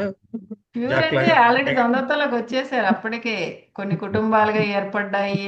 ఇక్కడ ఎంతో చేస్తా అంటే వాళ్ళు కూడా ఇలా వచ్చిన వాళ్ళే, అలా వచ్చిన వాళ్ళే అప్పటికే ద్వంద్వత్వంలో ఉన్నారు వాళ్ళందరూ. అప్పుడు కాదు, ఆల్రెడీ మళ్ళీ సృష్టి అంటారు కదా దాన్ని. మళ్ళీ సృష్టి జరుగుతూనే ఉంది. అంటే ఇప్పటికి 7 సార్లు ఇది లైమ్ అవుతూ మళ్ళీ అంటే బ్లాక్ హోల్లోకి వెళ్ళడం, మళ్ళీ వైట్ హోల్లోంచి రావడం, ఇప్పుడు 7 టైమ్స్ జరిగింది. ఇది రిపీటెడ్గా జరిగింది ప్రక్షాళన. అంటే 7 సార్లు దీన్ని ప్రక్షాళన చేయడం, మళ్ళీ స్టార్ట్ చేయడం, రీస్టార్ట్ చేయడం అనేది జరిగింది. అయితే కొన్ని టోబియాస్ ఈ జాక్ ని స్పెసిఫిన్ లాగా తీసుకొని మామూలుగా వివరించడానికి పెట్టుకున్నాడు. అంటే ఒక పర్సన్ లాగా మనకి ఏంటంటే అలా పరిచయం చేశారు, మన ప్రయాణం ఎలా సాగింది అనే దానికి. కానీ ఇక్కడ నాకు వచ్చిన కన్ఫ్యూజ్ ఏంటంటే అది మొదటి ప్రయాణం కాదు. ఆల్రెడీ జాక్ వచ్చేసరికి ఇక్కడ ఆల్రెడీ ఎన్నో ఆత్మలు వచ్చేసి ఉన్నాయి. అదే అక్కడ వచ్చింది నాకు. సరే, దీని గురించి ఇంకొంచెం లోతుగా ఆలోచించి అసలు బొలవ హీట్ ఎక్కిపోతుంది నాకు. ఈ పాయింట్ దగ్గరే నాకు మళ్ళీ వెనక్కి వెళ్ళను ముందుకు రాను, వెనక్కి వెళ్ళను ముందుకు రాను. మీరే ఆత్మస్థితిలో తెచ్చుకోవాల్సిందే. Okay okay. ఇచ్చారమ్మా నాకు దానికి సీకోలా ఏదో అంటారు కదా దానికి. అలాగా నేను బుద్ధి కోలమా? కాదు మా ఇప్పుడు దాన్ని ఇప్పుడు నీలాగా నాలాగానే అనేసి దీనికి డూపు అనేసి నన్ను అంటాం చూడవా, దాన్ని ఏందో అంటారు కదా. ఓకే. అనేసి అంటే నేను సరికాని ఎనర్జీ గురించి చెప్పాను, కానీ మామూలుగా పాజిటివ్ గురించి చెప్తాను. నేను పాజిటివ్ గురించి అంటే పత్రిసారి భూమికి వస్తున్నాడు. పత్రిసారి వస్తున్నా అంటే పత్రిసారి వచ్చేసరికి చాలా మంది వచ్చారు కదా కాంతి రూపంలో. పత్రిసారు ఇలా అక్కడ అన్ని మాట్లాడుకొని అన్ని చేసుకొని నేను ఇలా వస్తున్నాను భూమికి, ఇలా నేను చెయ్యాలా అనేసి ఒక యోగి, ఒక పూర్ణము మూలము మనం ఏదన్నా చెప్పుకొని తను వచ్చేసేసిండు. కానీ మనము ఆయన భూమి మీదకి వచ్చేసరికి భూమి మీద కానీ పాజిటివ్ గా ఉండే వాళ్ళు ఉన్నారు కదా. ముందుగా అంటే పత్రిసారి వస్తున్నారని తెలిసి ముందుగానే కొంతమంది వచ్చారంటారా? వచ్చారు కదమ్మా, కొంతమంది వచ్చారు కదా. పత్రిసారి కంటే ముందు, ఇప్పుడు పత్రిసారి కంటే ముందు వచ్చిన ఆయనే కదా సదానందల యోగులు వారు. ఓకే. తన ఎనర్జీ అంటే వీళ్ళు ఆల్రెడీ ప్లానింగ్ ఇదంతా. అంటే పత్రిసారి వస్తున్నారంటే ముందుగానే కొంతమంది ఉన్నత ఆత్మలు వచ్చారు, మీదకి వచ్చారు. నాకు ఆ దాంట్లో లాగా ఇవ్వకుండా దీంట్లో లాగా ఇస్తున్నారు. సరే సరే చెప్పండి. పత్రిసారి వచ్చేటప్పుడు ఆయన పాజిటివ్ వైబ్రేషన్ భూమి మీదకి నేను ఈ టయానికి ఇలా వెళ్తున్నాను, నేను ఈ వర్క్ చేయడానికి వెళ్ళిపోతున్నాను అని అన్నప్పుడు తనకంటే ముందు వచ్చిన వాళ్ళు చాలా మంది ఉన్నారు కదా. ఉన్నారు. ఉమ్, చాలా మంది ఉన్నప్పుడు లేదు పత్రి సార్ వచ్చినప్పుడు సృష్టి జరిగింది అనేసి, లేదు నేను వచ్చేసరికల్లా ఇప్పుడు భూమి మీద ఇట్లా జరుగుతుంది, ఇంతమందిని నేను చూశాను అనేసి నన్ను సార్ చెప్తున్నాడు కదా. అలాగే ఇప్పుడు వచ్చేసి ఆ సరికాని ఎనర్జీ అనేది తను ప్రయాణం అయ్యేసరికి తనలో ఆలోచనల ద్వారా, తన చేష్టల ద్వారా ఏదన్నా కానీ దానిలో నుంచి ఇడిభాగాలుగా వచ్చేసేసి ముందు వచ్చేసి ఇదంతా ఆక్రమించుకున్నది అనేసినని నాకు అలా చెప్తున్నారు. నాకు అంత నాకు అంటే తెలుసుకునే ఈ మెయిన్ క్యారెక్టర్ అని చెప్పుకోవచ్చా? మెయిన్ క్యారెక్టర్ అని చెప్పుకోవచ్చా? ఎస్ అంట. ఓకే, ఇది నాకు ఆన్సర్ కోసం అడిగాం. Thank you so much Venkatalakshmi గారు. చాలా హ్యాపీ నాకైతే. అంటే ఇదే నాకు రిపీట్ అవుతా ఉంది, ఎస్ ఎస్ అనిపిస్తుంది, కానీ ఎక్కడో మళ్ళీ ఏదో ఒక చిన్న డౌట్ వచ్చి మీ ద్వారా ఇప్పుడు దీన్ని క్లారిటీ తీసుకున్నాను. ఓకే, మేము నేను పర్ఫెక్ట్ గానే ఆలోచించాను. Thank you so much. అందరూ ఓకే. జమీలమ్మ 1.5 సంవత్సరం నుంచే యూట్యూబ్ ఛానల్ పెట్టింది. ఆ? అవును కానీ అవును కానీ ఇప్పుడు దాకా మనకు పరిచయం ఎవరూ లేరు, కానీ ఆ ఎనర్జీకి మేమంతా ఉన్నాం కదా. నువ్వు పెట్టేసరికల్లా మేమందరం ఉన్నాం కదా, ముందే ఉన్నాం ఉన్నారు, కదా. ఉన్నారు. ఉన్నాము, కానీ నీకు తెలియదు, ఎస్, నీకు తెలియదు, కానీ మీరు వచ్చేసరికల్లా నిన్ను కనెక్ట్ అయ్యాం కదా మేము. అవును. ఇంకా అంటే అదే ఇదంతా ప్లానింగే కదా, ప్లానింగే ఉంటది కదమ్మా. కానీ నాకు ప్లానింగ్ తెలియదు కదా. నేను పెట్టేటప్పటికి ఎన్ని తెలియదు నాకు, కానీ ఆల్రెడీ ప్లానింగ్ అయితే ఉంది.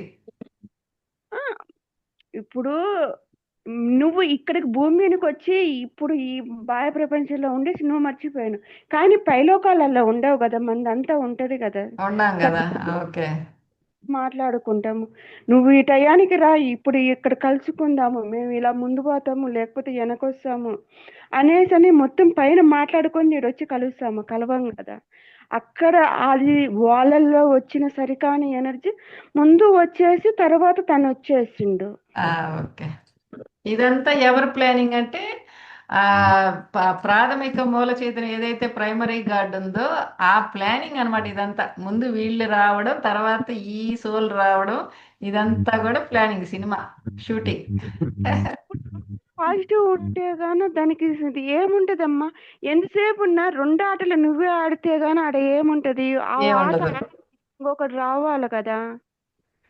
ఆ ఆట ఆడేవాడు ఓకే. మెట్టు నువ్వు ఎదగాల అనేసినంటే దాన్ని ఎంతసేపు ఉన్న పూలు పరుచుకొని మనకు కాళ్ళు బాగా ఏంటంటే గట్టిపడాలా, మంచిగా అవ్వాలా అనేసి ఎంతసేపు నువ్వు పూలు పరుచుకొని నడుచుకుంటూనే ఉంటావా? రాళ్ళలో నడిచినప్పుడు కదా నీ కాళ్ళు నీదేంటి అనేసి కరెక్ట్ గట్టి. కరెక్ట్. ఆ పువ్వుల విలువ కూడా తెలుస్తుంది. అంటే ఇప్పుడు స్వీట్ తింటా ఉంటాము, కొంచెం కారం తిన్నప్పుడు అప్పుడు స్వీట్ విలువ ఇంకా తెలుస్తుంది బాగా. కొంచెం కారం తిన్నప్పుడు అబ్బా ఇది చాలా కారంగా ఉంది, స్వీట్ బాగుంది అన్నట్టుగా. కరెక్ట్. నాకు మాస్టర్స్ ఇచ్చింది చెప్పేశాను, ఏమన్నా చాలా happy. Thank you so much Venkatalakshmi గారు. ఎందుకు ఈ పాయింట్ అనేది నాకు పర్టికులర్గా టోబయాస్ ద్వారా ఈ ఒక్క జాక్ అనే ఆత్మ గురించి చెప్పారు అంటే నాకు పొద్దున్న నుంచి నా నాకు కరెక్టే పాజిటివ్గానే వస్తుంది, కానీ మళ్ళీ ఎక్కడో బ్రేక్ పడుతుంది. ఇప్పుడు మీరు చెప్పిన తర్వాత అది క్లారిటీ వచ్చేసి నేనే తొలి చెప్పుకుంటా మాస్టర్సే. నేను ఒక జ్ఞాన పిపాసిని పిచ్చెక్కిస్తుంది. లేదు మాస్టర్, దానికి తొలి సృష్టి మళ్ళీ సృష్టి అని పేరు పెట్టేసరికి కన్ఫ్యూజన్ వచ్చింది. కన్ఫ్యూజన్ కాదు, అది తొలి సృష్టి అంటే అది అద్వైతంలో ఉంటది. ఎందుకంటే అక్కడంతా వాయుతత్వంలో ఉంటది, సృష్టి ఉంటది కానీ కనబడదు. ఇక్కడ మనం ఎప్పుడైతే మలి సృష్టికి చైతన్యం దిగతా వచ్చింది, ఇక్కడ కాంతి రూపంలో వచ్చింది, తేజోవంతమైంది. ఈ తేజోవంతమైంది మళ్ళా ఈ అందరూ కూడా ఆ కాంతి రూపాల్లోకి మారిపోయినారు. ఈ బ్రహ్మాత్మలన్నీ కూడా, అంటే ఇది చైన్ సిస్టమ్ కదా, చైన్ సిస్టమ్. ఒక్క దగ్గర కానీ అదేదంటారు కదా, ఇప్పుడు 1000 వల పెట్టాము, ఒక్కటి వెలిగిస్తే అన్ని వెలుగుతా వెళ్ళిపోతాయి కదా, అన్ని పేలుతో వెళ్ళిపోతాయి కదా. అట్లా అనమాట. ఇది కూడా ఈ బ్రహ్మాత్మలందరూ అందరికీ ఒకే చైన్ సిస్టమ్ ఉంటుంది. ఇక్కడ ఒక్కటి ఇక్కడ వెలిగిస్తే చాలు అందరికి కనెక్ట్ అయిపోద్ది అనమాట. అట్లా ఇక్కడ ఒక్క తేజ రూపం వచ్చేసరికి అందరికీ తేజ రూపం వచ్చేసింది, కాంతి దేహాల్లోకి మారిపోయారు. అంటే వాళ్ళ ఎనర్జీ లెవెల్స్ తగ్గిపోయినాయి. అట్లా జరిగి అది మళ్ళీ సృష్టిలో. ఇప్పుడు వీళ్ళందరూ మళ్ళీ ఆ ఉన్నత స్థితికి వెళ్ళాలంటే వీళ్ళందరూ కలిసి ఇక్కడ ఒప్పందం చేసుకున్నారు. ఏ ఒక్కరు వెళ్ళేదానికి ఛాన్స్ లేదు. మీరు చెప్పినట్టు అద్వైతంలోకి వచ్చినా వాళ్ళు ఎంత అత్యున్నతమైన స్థితికి వెళ్ళినా వెళ్ళేదానికి ఛాన్సే లేదు. అందరు కలిసి కట్టుగానే వెళ్ళాలి. ఇప్పుడు వెళ్ళేది కూడా లేదు, మానేసుకున్నారు. ఇంకా అది ఎప్పుడు అయిపోయింది, గతం గత. ఇక్కడే మన లోకాలను మనం సృష్టించుకుందామని అందరు నిర్ణయించుకున్నారు. ఇంకా తొలి సృష్టికి పోయేది ఏం లే. నాకు వచ్చేసి మీరు గోళము అన్నీ అన్నారు కదమ్మా. నాకు నాకు పోయిన సంవత్సరము విజన్ కనపడింది.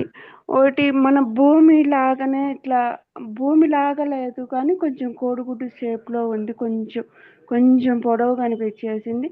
అది గోల్డెన్ కలర్ ఉందమ్మా. గోల్డెన్ కలర్ ఉంది. దాంట్లో నేను కాంతి, వైట్ కాంతి లాగా కనపడుతున్నాను. నేను వైట్ కాంతి లాగా కనపడుతున్నాను. ఆ డోరు ఓపెన్ అయింది. అది గోళం లాగా ఉండేది. దాంట్లోకి పోయాను. చాలా అంటే కానీ చాలా, ఎన్ని తిరిగాను అన్నింత. నేను సముద్రాల మీద పోతున్నాను, మళ్ళా వచ్చేసి మంచు కొండల మీద వెళ్తున్నాను, ఇంకొక లోకానికి వెళ్తున్నాను. అంత లెక్క చాలా అంటే కానీ చాలా తిరిగాను. ఒక పెద్ద చెట్టును చూశాను. ఎంత చెట్టు అంటే గాన ఒక 10-15 మంది మనము ఇట్లా చేతులు పట్టుకొని ఒకరికొకరం పట్టుకుంటే గాన ఆ చెట్టు మొదలు కనపడింది. దానికి ఒకలాగా ఇట్లా ఇలా కనపడింది మొదలు. పైన చిగుర్లు అంటే పైకి కాకుండా కొంచెం కొంచెం మనము తల వరకు కొట్టేసేస్తే ఇగుర్లు వస్తాయి చూడవా, అలా చెట్టు కనపడింది. అలాంటి చెట్టు కనపడింది. తనలో నుంచి ఒక అగ్ని ఇలాగా ప్రమిదలాగా ఎలుగుతూ కనపడింది. అట్లాంటివన్నీ చాలా కనపడ్డాయి. చాలా కనపడ్డానికి నాకు ఇంకా గాల్లో వెళ్ళిపోతూ ఉన్నాను నేను దాంట్లో గోళంలో. ఆ గోళంలో వెళ్ళిపోయినాక లాస్ట్కి పోయేసేసి నక్షత్ర లోకాలకు వెళ్ళిపోయినా. నక్షత్ర లోకాలు అనేసి వాళ్ళు చెప్తున్నారు. అక్కడికి వెళ్ళిపోయేసి ఒక చుక్కలాగా మారిన నేను. అన్ని చుక్కల కంటే కానీ నేను మారిన చుక్క నా కంటికి అయితే కానీ చాలా కాంతికి కనపడుతుంది. నేను ఇక్కడ కాంతి రూపంలో ఉండి, ఇక్కడ నేను ధ్యానంలో శరీరంతో ఉన్నాను. అక్కడ గోళం లేకపోయినప్పుడు కాంతి రూపంలో కనపడుతున్నాను. మళ్ళా అక్కడికి నేను వెళ్ళినాక నక్షత్రం లాగా కనపడ్డాను. నేను చాలా వెలుగుగా కనపడింది. నాకు పోయిన సంవత్సరం ఇప్పుడు దాకా గుర్తులేదు, ఇప్పుడు సడన్ గా గుర్తొచ్చింది. Okay okay. అది మీ కాంతి దేహం. అది మీరు అది పొడవుగా అన్నారు కదా, అది బ్రహ్మాండం అన్నమాట. ఆ బ్రహ్మాండంలోకి వెళ్ళారు మీరు. అదే కదా, అంటే గోళం లాగా ఉండదు, ఇట్లా స్పైరల్ గా ఉంటుంది. అంతే కదా, అలా ఉంది, ఇట్లా పొడవుగా అనిపించినట్టు. నాకు ఇంకా నాకు ఇప్పుడు బాహ్య ప్రపంచంలో నాకు కంటికి కనపడే వాటి వస్తువుల గురించి చెప్తాను నేను. అవన్నీ నాకు లోగా ఇది తెలియదు కదా. ఏదో ఒకటి చెప్పండి ఎగ్జాంపుల్.